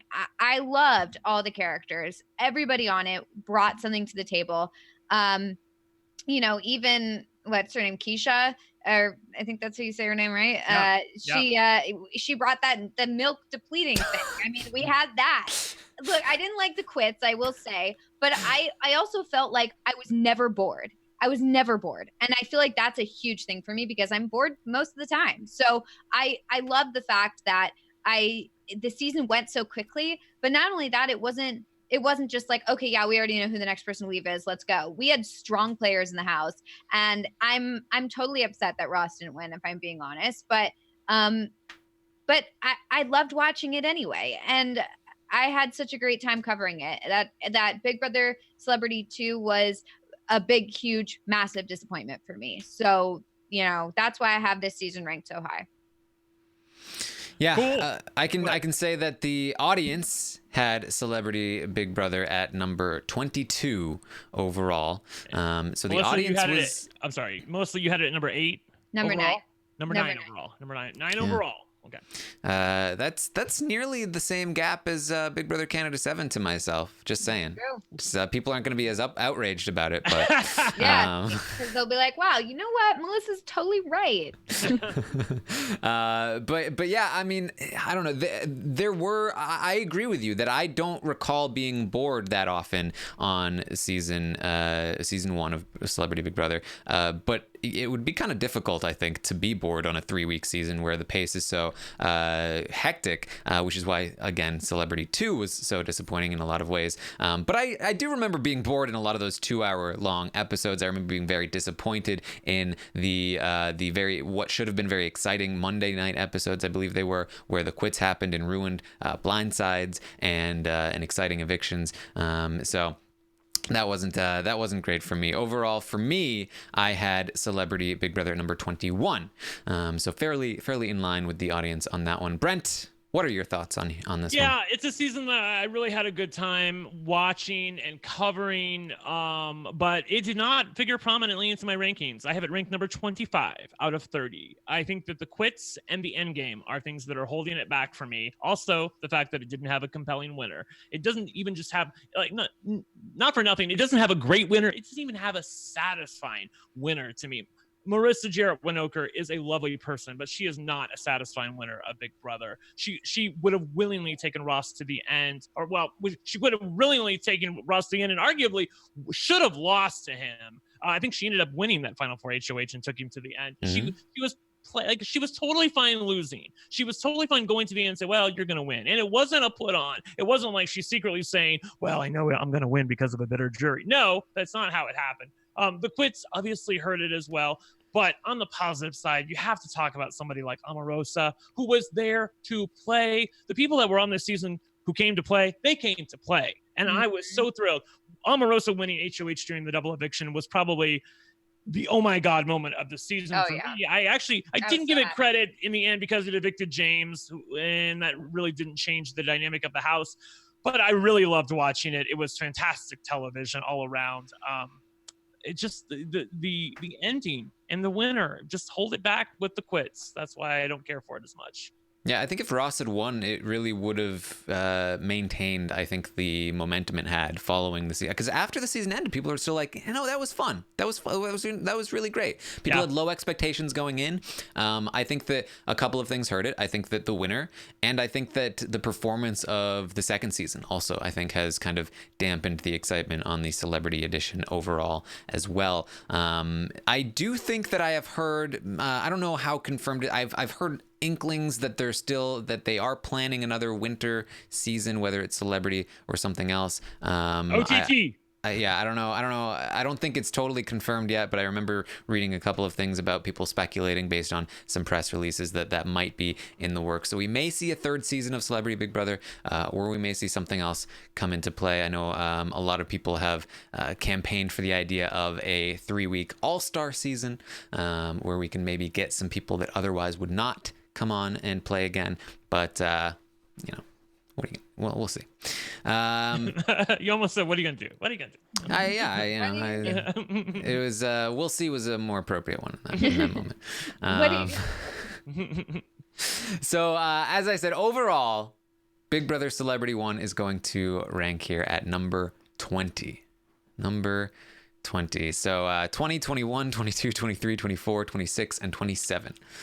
Not great. Can we get something to break out of this monotony? Well, I can tell you that there is a massive gap here. A massive gap from number 20, and we're going to skip the entirety of the teens. Oh, wow. And head straight to number 10 on the overall list. Straight to number 10. It's obviously the only seasons left are Canadian seasons. So it's going to be one of these Canadian seasons. It's a highly regarded season of Big Brother Canada. It has a great cast, a lot of great players, some of my favorite players from this cast. It was a very exciting season, I think, for most of the second half in particular is really when it started to kick up. And so obviously now I am talking about Big Brother Canada 2. Big Brother Canada 2 is going to place here at number 10. Brent, what do you have to say about season 2 of Big Brother Canada? I really enjoyed this season. In fact, overall, I have it ranked number 14. So I'm a little lower than the overall ranking. I have it ranked number 14 out of 30. To me, the thing that really carries it is a satisfying winner. to me. The end game, John making the move to cut Netta at the end, which is a move that he had to do in order to win the game. I love seeing people make the moves that they have to make in order to move themselves forward or otherwise win. John made it, and he made it in the nick of time. I think, a couple days earlier, he was probably taking Netta to the end, and he just had a few too many days to think about that money and what the implications of taking someone like Sabrina to the end of the game. I don't give it credit for a great winner. I don't think that John is a great winner of Big Brother Canada season 2, only because there was someone standing there who I felt like was better in Netta. And so I do feel like it gets credit for satisfying winner, but not a great winner. It has the oh my God moment. Canada's HOH was breathtaking. The formation of the first 5 and their ultimate decimation was breathtaking to watch to me, and how quickly it happened. And the fun moments. I mean, I had so much fun on this season. This is the season where they gave Allison, who we love, Allie White, and John a task to go in the diary room to drink, and then the house couldn't figure out that they were drunk. I think the one negative for me was they had a person on this season, Kenny, who went into the house closeted, and it wasn't, I've long since been out since since the dark ages, Taran, and so watching somebody go into the house in the closet was a little unnerving for me, but I was happy in the end when he did come out. I couldn't really understand how they didn't understand that he was gay when he was dancing with olive oil, Wesson oil all over him, and in his tighty whitey underwear. But they eventually they got it right. John making the move at the end really elevates it to me, because I love seeing cold-hearted play like that. I wish we had that in Big Brother 20. We didn't get it, but at least we got it here. Mm-hmm. Yes. Big Brother Canada 2, for me, I really just loved watching Netta. I think she's amazing. I think she's fantastic. She's one of my favorite people to come from the show. I loved watching her throughout the season, starting, in a spot where she was very much the underdog. You had the first 5, and this is kind of a similar season. I can't think of maybe similar to like Big Brother 15 in some ways. I'm trying to think of other seasons where this has happened, but the first 5 was very dominant for the first half of the game, and people were like, "This season sucks. This is the worst season ever." It was very much Big Brother Canada 7, only the Pretty Boys never got broken up. People were very upset with the first 5, and they hated them, and they never wanted to, they didn't want to see the season finish. But you did have some great moments in between, as people in the chat are mentioning. The Ica shredding the letters moment was obviously a great one. You had the tasks being introduced. This was our first introduction to somebody coming into the game late, and I was not fond of this twist at the time, but I was happy to see Allison go in. She's another great person from the season that I really enjoyed rooting for, even though I know a lot of people were like, "Wait, no, don't just go to the first 5." But then ultimately we have a shift in the game, and we get to the second half, and that's when I feel like it really kicked into gear. And that's what you want to see, is that shift. I feel like we missed that for a lot of seasons. We need that. We need a shift, not a Chevrolet power shift. Yes. Well, unfortunately, it came with a twist. Canada's HOH. Now, this likely would have happened anyway, but I think the odds were, like 66% that nobody in the first 5 would win HOH, and then the result would be pretty much the same. But either way, it happened through a twist that Andrew and Sabrina were nominated, and the first 5 just explodes, and the John and Netta completely take over, and then you get the betrayal of Netta convincing John to betray Arlie, and then Arlie almost manages to survive, and really should have, but doesn't, because of the work that John puts in, and Netta to an extent, and then from that point forward, it's really just a bit of a battle as Netta just kind of takes out her remaining enemies and tries to set herself up in the best way to win, and unfortunately I think John kind of sees through that toward the end, and then of course at the final 3 makes the choice to take Sabrina to the end instead of Netta. I would have been happier with a Netta win personally, and I think that would probably elevate the season overall. But for me, it's the twist kind of doesn't do the season any favors, and that's why it's not a higher season. I think if Netta had won and if the flip had happened without a twist, then the season would probably be higher for me. But I have it at number 14 overall. Brent, I think do you have it at 14 too? Yes, I have it number 14. I do want to say really quickly about the Canada's HOH. Although it was thrilling to see Sabrina and Andrew on the block, the problem that I have with the twist specifically is that it allowed everybody else to hide. You had people like John and Netta who were obviously against Andrew and they wanted him out, but they were able to wash their hands of it. Even John winning the veto in that specific week, he was able to hide.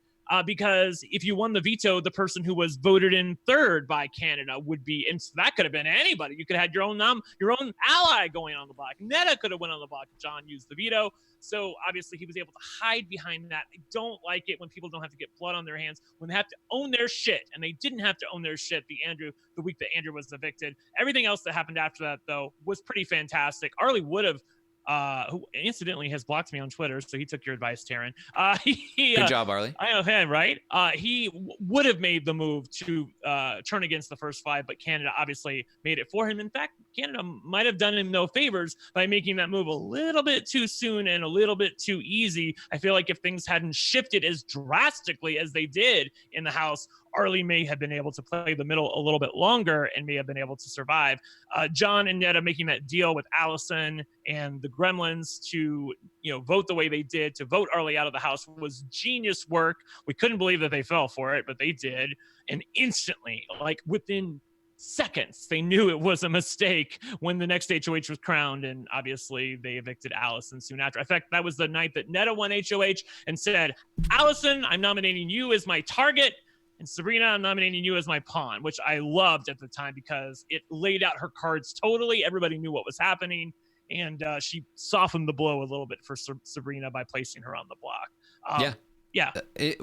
I feel like if John has to win HOH and veto to take that first shot at the first five, then I don't know if he's able to get rid of Arlie in that moment because he's a bigger threat at that point. One of the biggest things to stop people from making a move is the fact that if they are the ones to make the move against the big alliance, then they are going to become the next big target. And so if the twist does it for you, then you get to just kind of like, oh, well, there you go. Oh, that's too bad. Sorry, Andrew. We love you. But no, I didn't like that. I will say that I do feel like the secret bum veto that Allison had was probably the best use of this twist that I have seen. I still don't love it, but it was something that we got to watch play out on the feeds. Fair, Allison, Taran. Anybody could have found that. Anybody could have found it. Allison got to go find it through some scavenger hunty kind of thing, and then had the ability to play it like a hidden immunity idol. And I think part of why I don't mind it too much is that it didn't really change much outcome-wise. It basically just opened the door for Arlie to potentially stay. But yes, that all of these other ones that are mostly fan votes or whatever, they're not nearly as interesting or fun, in my opinion, as the bum veto. But Melissa, what were your thoughts on Big Brother Canada 2? I liked Big Brother Canada 2 a lot. It was the first Big Brother Canada season that I saw, because this was about the time when people were all saying, "Oh, it's amazing, you have to watch it." This one is the first one that I saw, and then I went back and watched Canada 1 later. But this one, I put it as number 8 on my list. I really liked this season. I loved Netta. I mean, she's amazing. And you have so many great characters this season. You have, you've got Ika, you've got John, you've got Netta, you've got Heather and Sabrina, and even like Arlie and Kenny and everybody. Like you have so many different people that are still remembered. Like we still remember these people. And then there are also so many moments, like some of them you guys talked about, John cutting Netta. We've got Ika shredding the letters, with that whole Pop and Paul thing where he's like, I have to be the bad guy. I have to be the bad guy. I mean, we're like, no, you don't. What are you talking about? Like, that's a big moment. And then also you've got Sabrina doing her, you want good TV? Does everybody want good TV?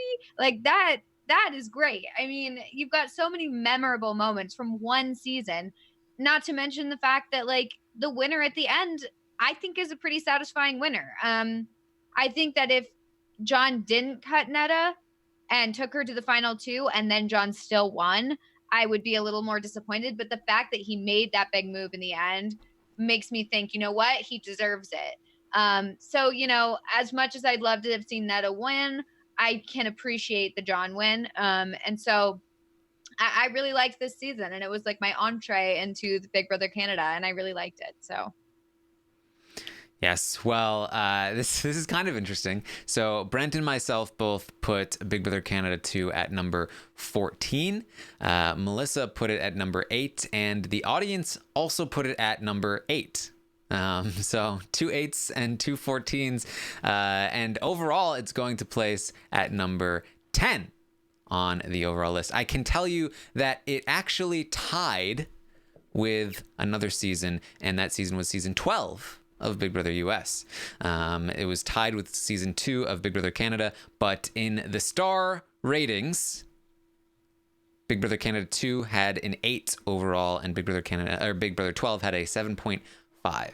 So very sorry. close. I forgot about what you were talking about. The star ratings out of 10. Yes. The ratings that we did at the end of the survey. Yeah. So that broke the tie in favor of Big Brother Canada 2 to take the number 10 spot overall on our list.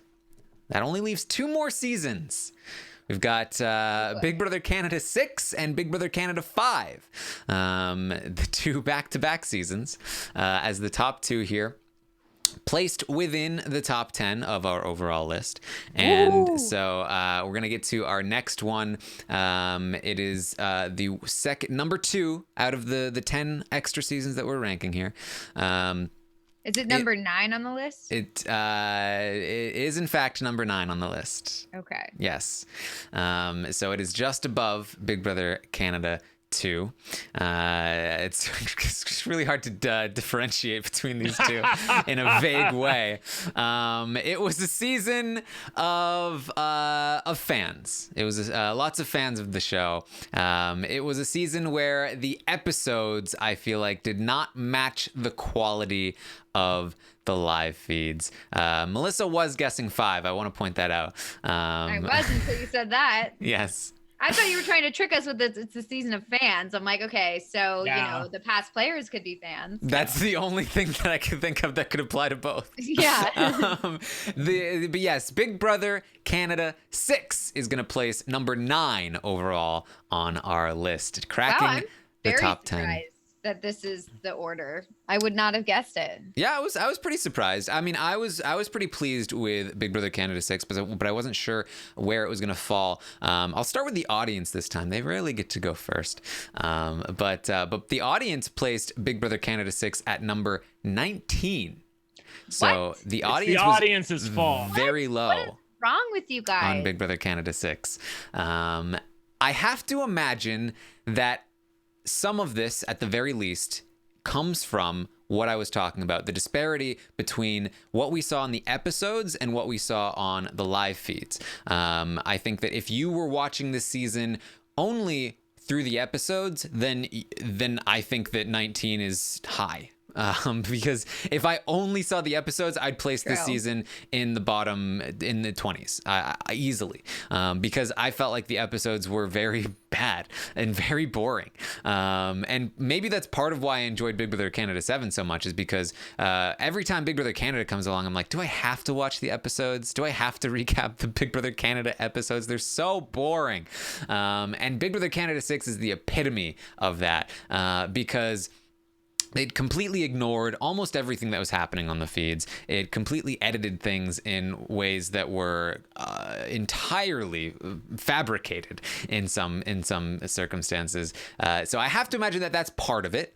I know that there's also a contingent of people that are unhappy with the outcome, the winner, that they would have preferred to see Kayla win over Paris. So I imagine that contributes toward the low ranking of season 6. And beyond that, I don't know. Some people, I don't know. I think everyone that was like a big on the live feeds and wasn't upset with the outcome, I think probably enjoyed the season from what I was sort of tracking through the season when we were covering it. I feel like if I had to guess, I would think that the winner of this season and her less than stellar behavior toward the end of the season, I think a lot of people remember that and they sort of like think about it jointly. Whereas, you know, to be fair, someone like me, I haven't told you where I ranked it yet, is able to separate that from, you know, and sort of evaluate the season as a whole. So I feel like that's probably what was happening with the audience there. Well, yeah, I mean, I think that, like, I remember at the time, it was like 50-50 between people that were like Team Paris versus Team Kayla. So I think that, like, that 50%, you know, probably dwindled down to like a 30% at least. Yeah. And then so you take those people and you combine them with the people that were episodes only, or maybe even people that watched the feeds but are factoring the episodes in, which I also did. I had to take into account the fact that I was forced to watch these episodes that I really did not enjoy. So that's part of it too. So I think that all of that kind of combines into a lower ranking from the audience for Big Brother Canada 6. For me, I was also I was not quite as low as the audience, but I was also low, and I think for me it is almost entirely because of the episodes. I placed Big Brother Canada 6 at number 16. If it was feeds only, I think it's top 10 easily. But the episodes are a huge part of the show. And when people go to rewatch Big Brother Canada 6, you know, if somebody sees Big Brother Canada 6 in the top 10, as they will at number 9, and they go back to watch that season through the episodes, that's the only outlet that they're going to be able to watch the season. They can't see what happened on the feeds. And so they're going to be like, number 9? What is this? This is not a number 9 season. And so I do have it a lot lower. I enjoyed it throughout. On the feeds. Johnny was so much fun to watch for me. I did enjoy Paris. I was interested in the outcome at first, and I came to really love the outcome of the season. I really feel like Paris was a great winner and a deserving winner. There was so much great gameplay throughout. There were some twists that I didn't enjoy. I think the Erica thing really soured me on the season overall. But you know, it really is just a season of two worlds where I loved watching it on the feeds. It was so much fun. The episodes were just so bad, and I can't overstate how bad they were to me, and that's why it's as low as it is. Brent, where did you place it overall? Well, I mean, I evaluated it in the vacuum that I knew what happened. I knew the episodes were shit. But I'm not somebody who needs to go back and rewatch it. I covered it. I know what happened. I know how well these people played, and I know how well they put out. Yeah, I have ranked Big Brother Canada 6 ranked number 3 overall. Like, overall, out of all 30 seasons of Big Brother, I have it ranked number 3, which in hindsight is sort of amazing to some people, I would think, but it shouldn't be, because it was a fantastically fun season to watch. It has an immensely satisfying winner in Paris. I personally was more invested in Kayla, but you cannot argue that Paris is not a satisfying winner of Big Brother. In fact, it scored across the board a perfect score in everything that I'm looking for in a Big Brother Canada season. I love this season, and not just how well people played on this season or how bad. They were all gamers. Mm-hmm. And the women on this season were fantastic. I mean, when you have somebody like Olivia and Alejandra, who are, you know, early jury or mid jury, who sometimes don't even get a mention, and you're, you know, focusing more on people like Paris and Kayla and Erica. It's just a fantastic season of wonderful women, strong gameplay, Johnny's strategy, I mean, like, he didn't get any credit for it on the show. People are mad about that. But I know what happened, and I know how well he played. He played fantastically. I remember criticizing Johnny at the beginning of Big Brother Canada 6 because he won HOH and then he won veto in the same week, and he had no business winning that veto. And I was like, oh, he's going home soon. He's a definite target. Somehow he was able. There was like a week during week 3 or 4 where he faded back into the background. I don't even think we brought him up on the show. I love this season. It only has like 1 or 2 clunkers. Obviously, the twist at the beginning to not cast our own Kirsten McInnes and instead bring in freaking Veronica really soured me. I was so mad at the beginning of the season. However, Veronica did turn my opinion around. She was there to play. She was there to play badly, but at least she was there to play. She brought the drama. She brought the fun. She had a great time while she was there. This is the season that had Hamza. Ryan was ended up being the first juror. He probably should have been evicted pre-jury if not for Canada's twist. That's how they got rid of Erica. But he was also kooky enough during his HOH that I really did enjoy it, especially looking back on it. Like, even the Final 5 veto competition where they talk Will off the wall. I mean, I wouldn't even think something like that would work. And not only did they try it, it worked. They got Will, who could have saved his entire team, off the veto wall when his ally's life is on the line there because he was so scared for his own personal safety. I just love this season. The women carry it for me. And I thought we were going to get that during Big Brother Canada 7. Not so. In fact, the boys carried Big Brother Canada 7, but Big Brother Canada 6 was just an absolute joy to watch from start to finish. There were a few things that I didn't like. Obviously, Taran has a fair point that going back and watching this, you're going to think it's a shitty season if you watch the episodes. But bitch, I was there. I know what happened. So that's why I ranked it so high.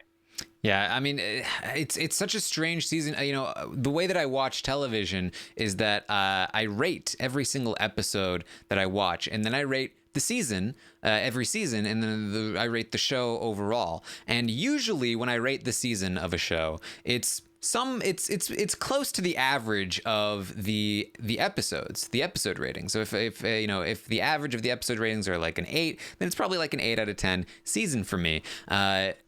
The average rating for my season 6 episodes, it's like a 3 or a 4 out of 10. I like going through, it's like 1, 4, 5, 4, 3, like it's bad. But then I rate the season overall as an 8 out of 10. And there's such a disconnect there. And that's why it's as low as it is for me. And not to mention, as Brent pointed out, the Kirsten factor, which like there aren't many moments in Big Brother overall that have like just made me feel sick to my stomach. And that moment for me just made me feel like I wanted to throw up. And like watching TV doesn't usually do that to me. And that definitely had a negative impact on the season as well. Melissa, what are your thoughts here on Big Brother Canada 6? Yeah, I mean, I agree with what both of you guys are saying for sure. But my personal opinion of the season, I put it as number 5 overall. Good for you. I love Big Brother Canada 6. Like, this was such an amazing season. Everyone was there to play. This was such a strong season for women. I mean, you had so many people there. I mean, everybody came in ready and raring to go and ready to play. Even somebody like Jesse, who got out really early. He's woke. He goes running in to try and save himself, and he makes this big plea and everything. Obviously it didn't work, but that's what I want to see. I want to see that kind of fight. I don't want to see people like just like lay down and take it. And so that was really exciting to me. We had so many awesome characters and so many awesome moments. I mean, we have Johnny's big save, which was essentially like Dan's funeral. That's the kind of thing I want to see. I mean, Johnny was dead in the water and then he saves himself. He like picks himself up and he gets right back on in there. And, you know, you've also got that moment where Kayla convinces the toxic trio to keep her over Johnny. And they're going back and forth and you have no idea what's going to happen. And I mean, that's impressive in and of itself. You have strong women winning competitions. You've got Kayla and you've got Erica. Those guys are so strong. Olivia and Allie, they're their own, fun. They're fun. They're fun and they're good. I thought they were really strategic. The ding dongs, I love them. And then, Paris, she totally slipped under the radar. And the whole time I'm like, she's going to get caught. She's playing all sides. She's going to get caught. And she didn't. And, you know, as much as I was a gigantic Kayla fan at the time, and as much as they really wanted Kayla to win, and I was honestly really sad when Paris won, Paris did a really good job in pleading her case. And when she talked to that circle of winners, which I love that they did, by the way. And I felt after watching her during that, I was like, okay, I think Kayla's going to have a little bit of trouble here. But I loved the fact that Paris and Kayla were in it to the end, and it was the two of them. And it was just like, you know, may the best woman win. And after listening to Paris's podcast with you, Taran, I found a totally newfound respect for her game. So my opinion on the winner has changed. If you hadn't have done that podcast, I might have been a little more sour on the season just because I was rooting for Kayla like so intensely. But after seeing that or listening to that podcast where she talked for like 2 hours, 3 hours about her game, and she was able to really explain to us her mindset for each move, I totally respect it. And I had such a good time watching that season. It was like every week was something new, and nobody got lazy. Nobody sat back. Everyone wanted to play. And, you know, that's what I want to see from a season. So as much as the episodes aren't super great, I had a great time watching it. And I think the legacy lives on, even though the episodes weren't so good. I showed the episodes to my mom after the fact because she hadn't seen it. And, she loved it, and I loved it too. I loved it. I love watching it. I did, though, have to pause and say, okay, so this is what really happened. Like, Johnny really did this. It wasn't them, blah, blah, blah. But it was still fun. And so as much as the episodes didn't exactly reflect what was going on, or didn't really reflect at all what was going on, they're still fun. So yeah, great season. Yeah, this Yes. is also one of the few seasons where you have a woman who's really using the man. I love Kayla using Derek as a shield in part. And also I'm really bummed that at the end she didn't win the final HOH, because she would have done what very few women have done before her, in that cut her own showmans, because she wants the money. She wants the win. I don't know if it would have given her the money in the end, but it would have been fun to see. Also, that double eviction. Sorry, it was the night of the triple eviction, but it was the first eviction before they crowned an HOH, where the trio. I love it. Melissa said toxic trio. If I said toxic trio, I'd get hate for that on Reddit. But when the trio is still going back, they're still going back and forth. They're walking into a vote. They're still trying to decide who they're going to evict that night. Just a fantastic season and so much fun. It reminds me of on Big Brother Canada 7 when Damien was still deciding where to go. Girl, don't try. SD. Yeah. I've kind of had to be the voice of opposition here because I had it lower than you two. But I did love Big Brother Canada 6, watching the feeds, and I do want to talk positively about it. It was one of my favorite seasons to cover throughout. It was the feeds, I mean, the episodes not as much. And you know, right from the get-go, we had the 3 pillars of strategy, Kayla, Paris, and Johnny, and they stayed in the game until the final 7. Like, that's so much fun, and I really enjoyed the fact that they were all in the game. You had Hamza as an early interesting character. All of the stuff that went on with Jesse and slamming the door, and then you had Erica rising as this competition beast. If the twist didn't take her out, I think it would have been even more fun. You had Johnny, as Melissa pointed out, doing the impossible and managing to get 3 separate groups of people to all want him to stay. It was incredible. It was remarkable. It was so much fun to watch. So there's really a lot to enjoy about this season overall, and a lot of really great and fun players. So I don't want to besmirch the name of season 6. It was really, for me, just all about the episodes. So let's move on to what is obviously our number 1 season of these extra seasons. Is this number 8? Well, I'm going to leave it vague about the overall placement, because that's the final drop here. Hold your horses, Melissa. Yes. I want to know. She wants to write it down. I want to write it down. This is obviously Big Brother Canada 5 is going to be the highest ranked season of the extra seasons, and of course the highest ranked of the Big Brother Canada seasons. I think for some people, this is a bit of a surprise. Obviously, I can tell you that the audience ranked Big Brother Canada 2 as the number 1 season. The audience put Big Brother Canada 5 at number 10 overall. So the audience probably the lowest on Big Brother Canada 5. Although, wait, let me just check mine first. Nope, not. No, I'm the lowest, maybe. Oh, well, we'll see. We'll see. The audience put Big Brother Canada 5 at number 10. This was a season that introduced returning players. Brent looks very confused. Why do you look confused? I thought you said that Big Brother Canada 6 was number 9 out of 30. So yes, the audience put Big Brother Canada 5 at number 10. Oh, okay, cool. You haven't given the overall ranking yet. Yes. I apologize. Okay. Yes. Okay. There were some returning players here, and there were some really great returning players. This is returning players done right, minus Dallas. And so what you had happen here is you had Kevin, you had Bruno, you had Ika, you had Netta, Cindy. Definitely delivered in various ways, and then you had a cast of new players, which I felt like half of them were there and half of them were kind of duds in my opinion. But even just half of them being good is 200% better than most mixed seasons of new players. So the fact that you did have compelling characters like Karen, you had great players, competition-wise especially, like Dimitri. You had really interesting players in wow, I can't remember the French Connection. Yes, yeah. Dre and William.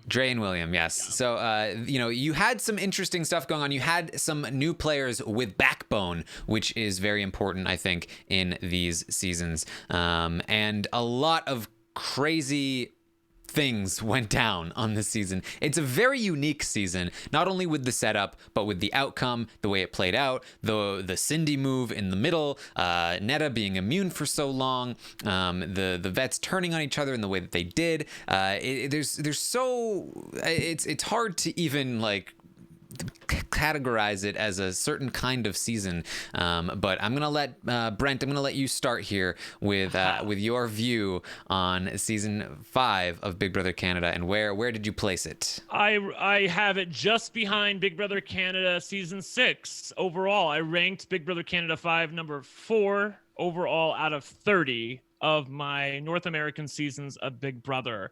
You are correct in that there were a couple duds on this season. There were maybe 4 or 5 duds on this season, and one returnee who shouldn't have been brought back. But the people who were there to play and the people that they brought back in Ika, it was amazing to watch. It was amazing television. Kevin was amazing television from a standpoint of watching the game. Ika brought everything you want in a Big Brother Canada or Big Brother house guest, period. She brought strategy. She brought fun and fights. She was compelling. She was feisty. The only thing she didn't do was win an HOH, but we can forgive that because she gave us everything else. It certainly has iconic moments across the board.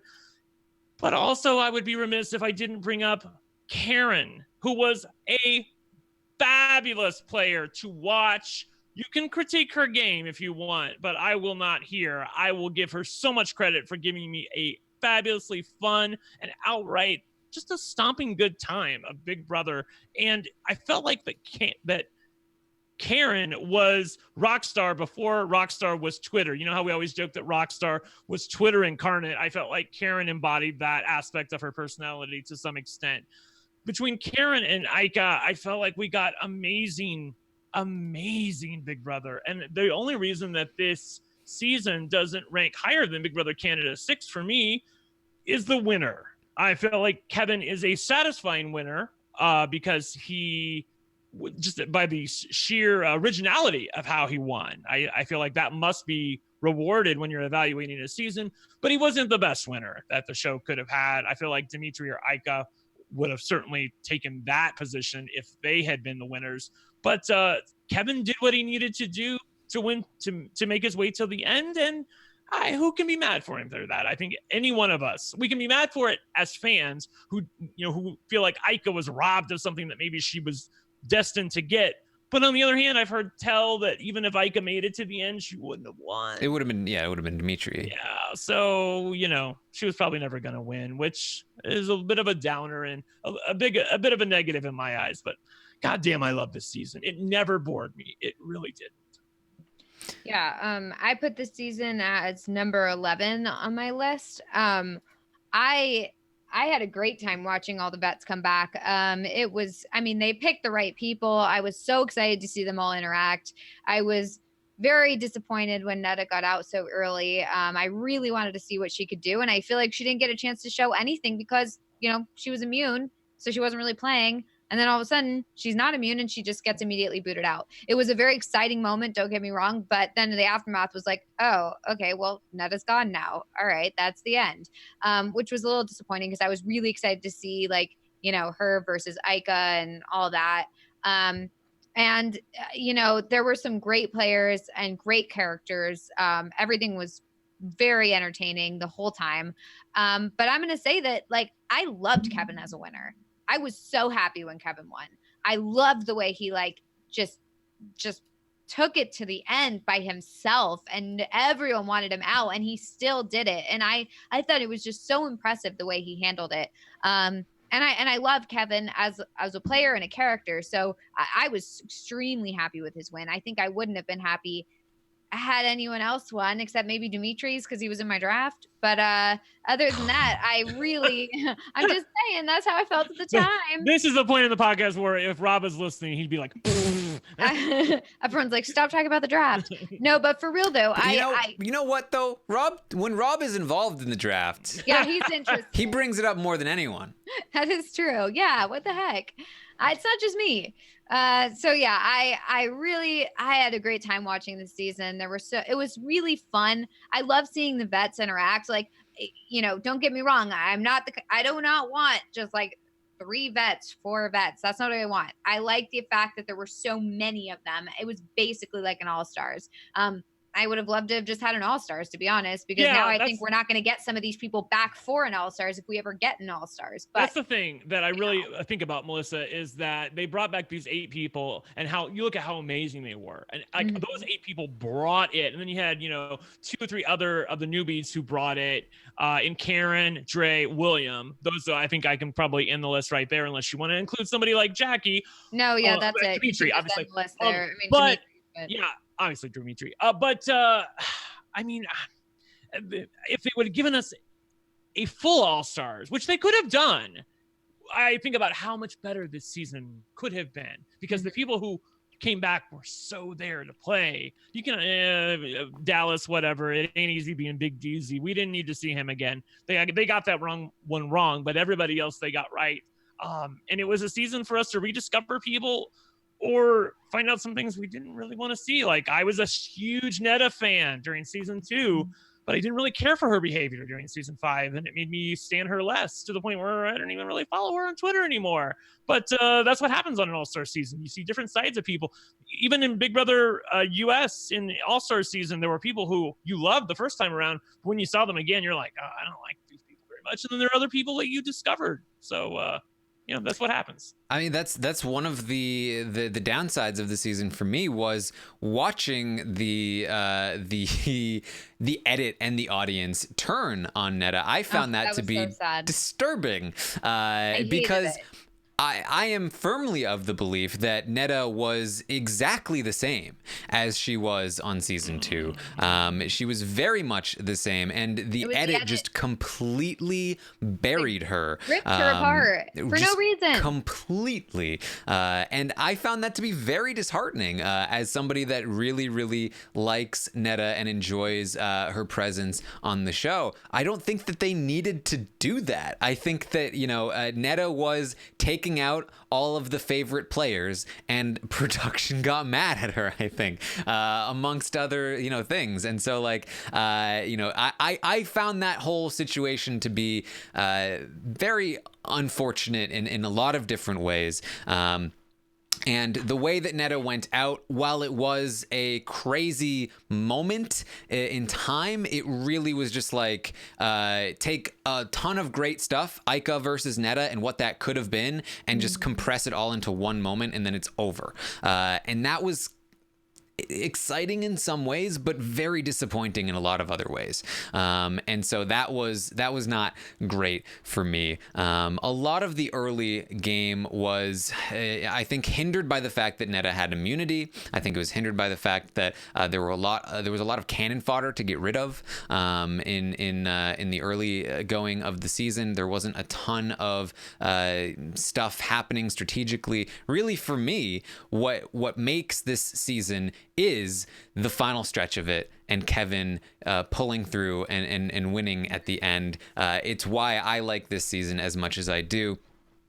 Being somebody that got to know Kevin and knows him now as well, like I was really rooting for him on a personal level, and this is probably the only season with a considerable amount of strategy absent from it that I still was able to really enjoy, because I was watching maybe like Brent does, where it's like I just had a favorite and was just wanting him to do well, and he did, and so I was like, yes. Like this is breathtaking when that happens. This is the experience that totally. Brent has. Watching Kevin win competition after competition, it was every single time it was like, oh my God, is he gonna lose this one? Can he survive yet another week? And every single time he managed to survive by the skin of his teeth. It was so much fun and so exciting to watch. It was very great, and to see the end result where he takes the win, it was very emotional. It was a great moment. Very pleased with the outcome, far more pleased with that outcome than basically any other season I've ever watched of the show, because of my own personal investment in it. So that definitely had an impact on where I put like the season. Also, Him survive. Go ahead. I was just gonna say also Kevin changing the narrative when he survives the triple. That's what I was gonna say. Yeah, Like I felt like that was a that bigger was a great moment for me. Yeah, him winning was a foregone conclusion once he got to the end to me, and it was still breathtaking to watch. Although I was trying to make points in favor of Karen because I didn't like the fact that her game was getting no credit whatsoever. I feel like she did do some positive things that maybe people weren't really buying.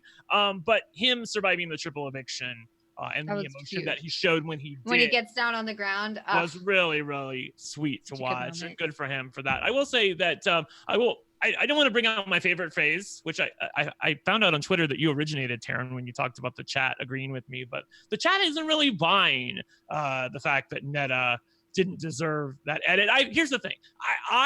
Wait, you're saying they agree with you, because it's not what I'm saying. They agree with me. Yeah, that she deserved the because I wrote there's literally comments, the most recent comments in the chat that are completely the opposite.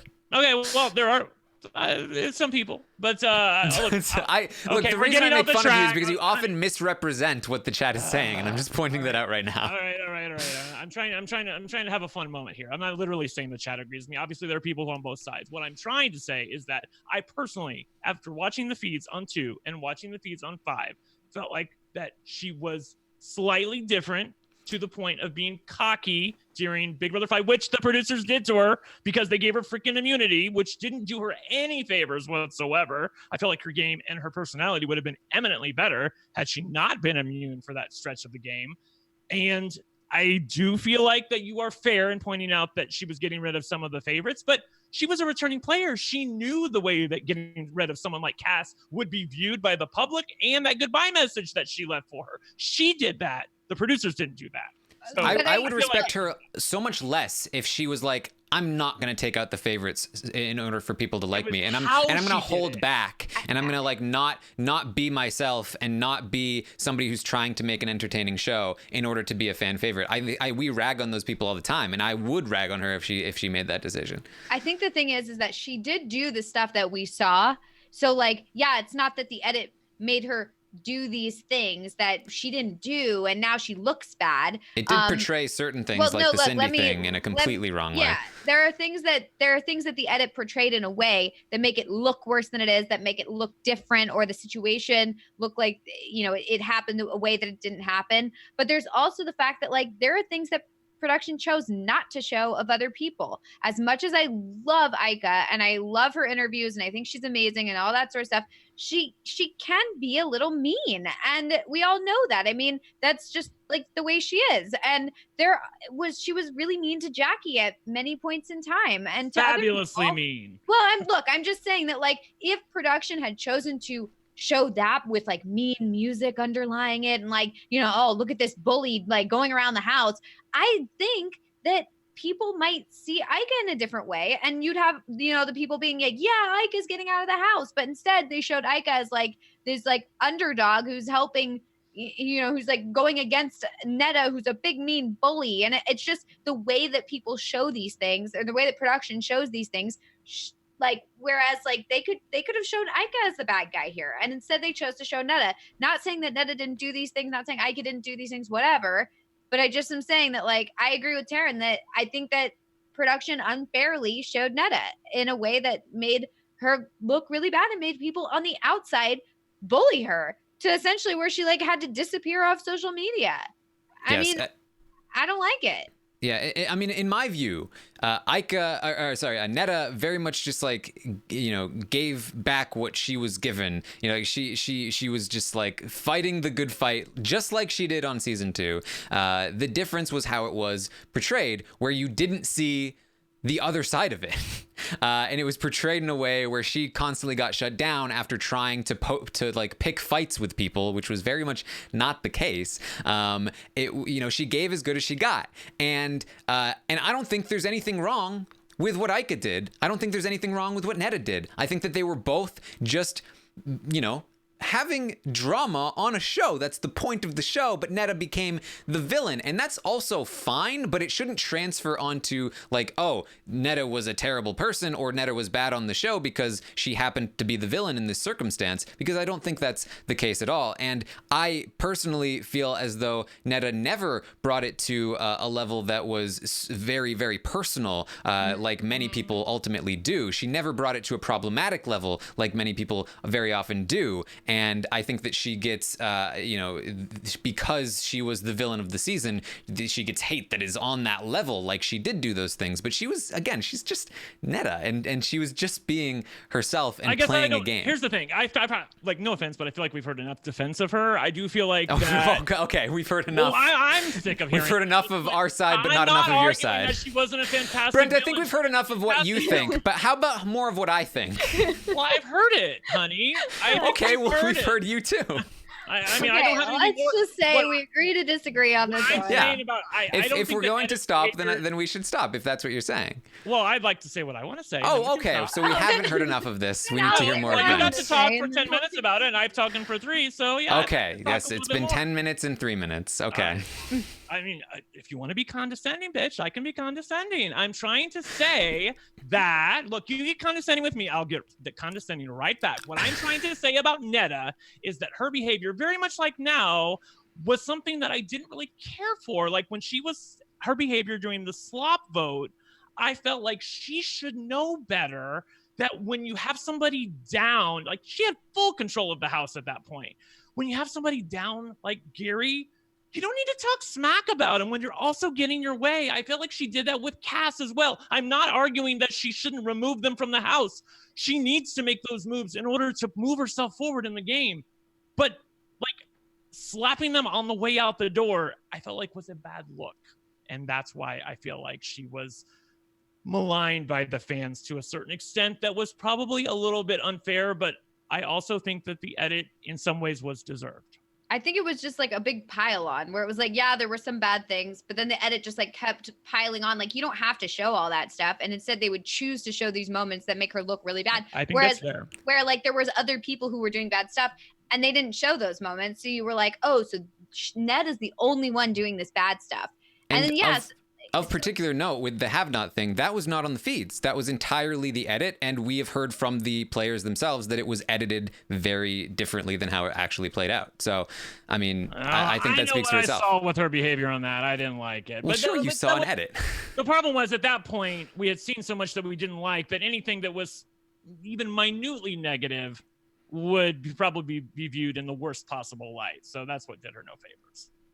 All right. Well, that's as much as I think we should talk about with that. By the way, I loved this season. I just want to point that out, that I ranked it number 4. It wasn't like I was arguing about the season. I was just arguing about that particular player and they're deserving of an edit or not. Yes. Where did you rank the season, Taran? Oh, I ranked it 4. Where did you rank it, You ranked Taran? it 4. I ranked it 11. So I placed Big Brother Canada 5 at number 11. And a part of it is the treatment of Netta. Part of it is, I think, the lack of strategy. But the reason it's as high as it is because of the fantastic run that Kevin has and the great moments of emotion. Watching Kevin survive the triple eviction, watching his final 2 speech next to Karen, and then taking home the win. You knew how much it meant to him. Getting to watch Netta again, even though that was unfortunate. Watching watching Aika throughout the season, there were so many great fights that she got into. Aika versus Kevin was just such a great rivalry that led to so many great moments, like Kevin giving her the veto after she tells him where to put it. They're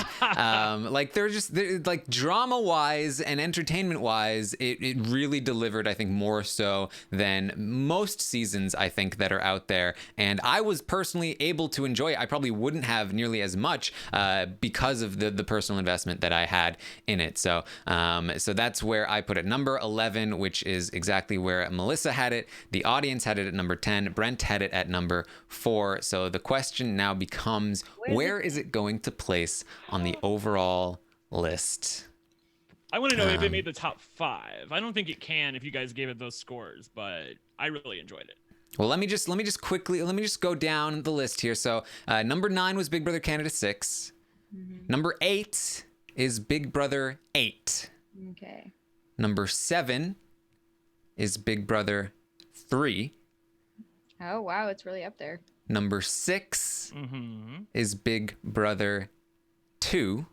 Whoa. Oh, it did make top 5. Number 5 is Big Brother Canada 5. Yay! Wow. Yes. Yeah. Well, that fits. 5. Yeah. Okay. There you go. That's really great. And then, of course, the rest of the 5, number 4 is 14, 3 was 6, 2 is 7, and number 1 is still season 10 of Big Brother. But Big Brother Canada 5 in there at number 5 overall, quite high. Yeah, I was surprised it got that high. But I think again, like between my personal connection to it, what it brings with the drama for Brent, and then I know like it was the audience is still fond of it. I think the rankings don't necessarily indicate that it would make 5. It was 4, 10, 11, and 11. So the average of that is a lot lower than 5. But I think that it managed to go past some of the other seasons. I was looking up this because I was kind of confused about it. Season 2 and 3 were very low on Brent's list, which I think helped bring them down. Season Big Brother Canada 5 was not very low on anybody's list. Just by the nature of it making the top third of all of our lists, right. And nobody disliking it, it managed to make it into the top 5. Good for that. It has so many great. Look, you can disagree with me on that, and you obviously do. But she was a great villain to me, and I think seasons that have great heroes and villains always make such compelling television and such great feeds. I really felt like I was personally invested in so many people from that season. I love that season. Yes. All right. So I will post the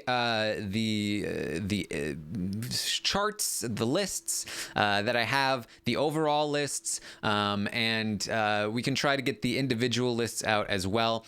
You can find that on Twitter if you follow me at Armstrong Taran. I will have those for you probably sometime tomorrow. So make sure you check that out. I do want to quickly go over the rankings here for Big Brother Canada. If you're just looking for Big Brother Canada rankings, then you might find this interesting. So number 1 was Big Brother Canada 5. Number 2 was Big Brother Canada 6. Number 3 was Big Brother Canada 2. Number 4 is Big Brother Canada 1. Number 5, Big Brother Canada 7. Number 6, Big Brother Canada 3, and last at number 7 was Big Brother Canada 4. As So, it should be. there you go. By the way, I saw the chat. They were making fun of me because they said I was like that lady from I think she's from Texas when she was like reclaiming my time. My time. Like you all, a couple times a year, I keep it real with Taran. We never carry over any bad blood. I love that about Taran. He knows me very well, and we have a grand old time on the podcast. So don't ever think that I don't love Taran, because I do. Yeah, and I just carry over a lot of bad blood from everybody. So. Well, I never get into a fight with you. I don't think I've ever gotten into a fight with you. Oh, that's definitely happened. I've really enjoyed watching that happen. Have I? Maybe like it's happened a few times. I don't think any of our fights have been like fights. I feel like it's no, you guys got really into it. Civil. What did we get into a fight about? I don't remember what it was about. I just remember you guys like screaming at each other, and I was like, "Oh boy." Really? That's such a lie, Taran. Sounds like fake No, news. I'm telling you, the audience. I guarantee you, the audience remembers. Screamed Okay, obviously, okay, I'm sorry. I exaggerated like Brent often does. You were not screaming at each other. You were just arguing. Yeah, I remember I've gotten irritated with you a couple of times, Melissa, where I was like, yeah, I'm like, yeah. But I think like I've known Taran for so much longer, so I feel like totally justified in saying bitch to him, whereas I don't know that I would say that to you because I haven't even met you in person yet. Yeah, that's true. Yeah. Yeah, the franchise says Taran is an instigator, and I am.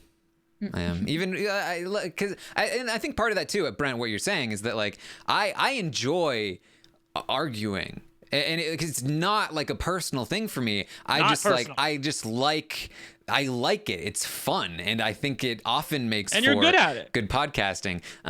So it's fun to like argue cases and stuff and get really into it. It's you just got to make sure that it's kept in check so the audience doesn't get too upset, because sometimes we're just a little too intense for the audience. Sometimes I think, Brent, we're a little too hot. Yes. I can get a little too intense for the audience sometimes, but I must put it out there that I never personally get offended by anything that's said on the podcast. And once the argument's over, I'm totally cool. So yeah, I'm easy. If you ever watched like the after shows on Twitch when Brent comes on and like we were screaming at each other during the podcast, and then we're like, yeah, so what's up? How's it going? Yeah, just chilling. Because Taran gets me. He gets me. You guys don't know me and Taran. Taran gets me. I am a complicated person to get to know. I'll put that out there. People know that, but Taran gets me, and I do appreciate that about him. Yes. So there you go. That was the addendum to the season rankings podcast. We now have a full master list of all of the seasons. If you disagree with our list, feel free to let us know. In a nice way, that would be great. Say which seasons you like the best, which seasons you don't like. There's been a lot of great discussion already. So as I mentioned, I will try to get the full list out. So that will be a lot of fun if you want to look through that. And yeah, I think that's what we have for you. I do have another thing that I want to quickly announce. It's been a little while now since I've released an episode of The Taran Show. I've been busy with all the Big Brother coverage, but I've been wanting to bring it back for a while. So I did actually manage to record an episode of The Taran Show yesterday. I want to hopefully get it back on a monthly release schedule. And yes, as people have predicted in the chat, I did speak with Dan Giesling yesterday for nearly 2.5 hours. So if you are interested in hearing Dan on The Taran Show, that will be coming out very soon. Make sure you go and find The Taran Show on iTunes or wherever you get your podcast. Did you tell him that Big Brother 10 was number 1? I did not, actually. I don't think so. But he was like, you still think I'm the best player, right? That's the only reason I'm here. He was joking. Yes. He was joking. Right. But yeah, that was a lot of fun. So make sure you check that out. As I mentioned, you can find me on Twitter at Armstrong Taran. You can find Brent at OneLuckyGay. Brent, is there anything going on that you've got No, I think thank God RuPaul's Drag Race is done.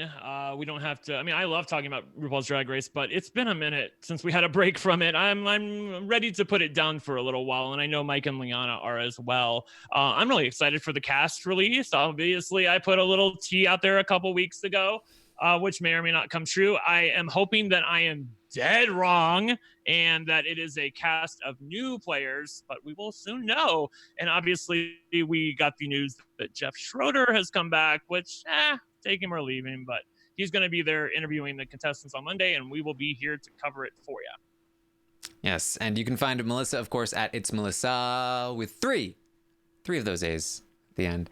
And of course, American Ninja Warrior is back, and so are myself and Lita to recap the episodes of American Ninja Warrior. If you're interested in that, it's the American Ninja Warrior Wrap Up podcast. So there you go. That's everything.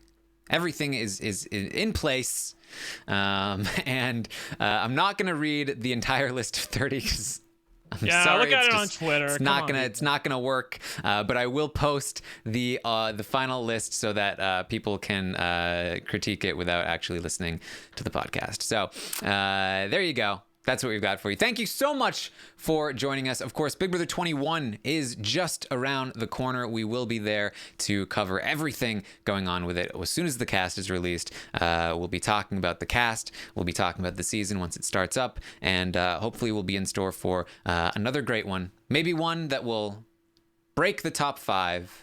Maybe even hopefully the best season of all time. Who knows? If only. Do you think they could do that? Do you think in 2019, in season 21, they could release the best season of all time? Do you think that's possible? No. I think it's possible. Okay. Well, that gives me hope. I hope so. But I think part of the appeal of some of the other seasons is that, it was the first time it had been done, So like, even if we get something that's similar to like Dan's funeral or something, we'll be like, yeah, but like Dan did it first, so they learned from Dan or something like that, where it's like, it's not as like, oh my God. I don't know. I just feel like it'll be hard to top some of those. It's hard. I think it's hard to touch season 10 because it's just so well-rounded. There are no weaknesses that you can point to and say, well, it could be better at that. So it's kind of hard, but who knows? It could blow our minds. Yeah, I hope so. All right. Thank you once again so much for hanging out with us and enduring all of our arguments and pitches for seasons and all of that great stuff. We will of course see you next time.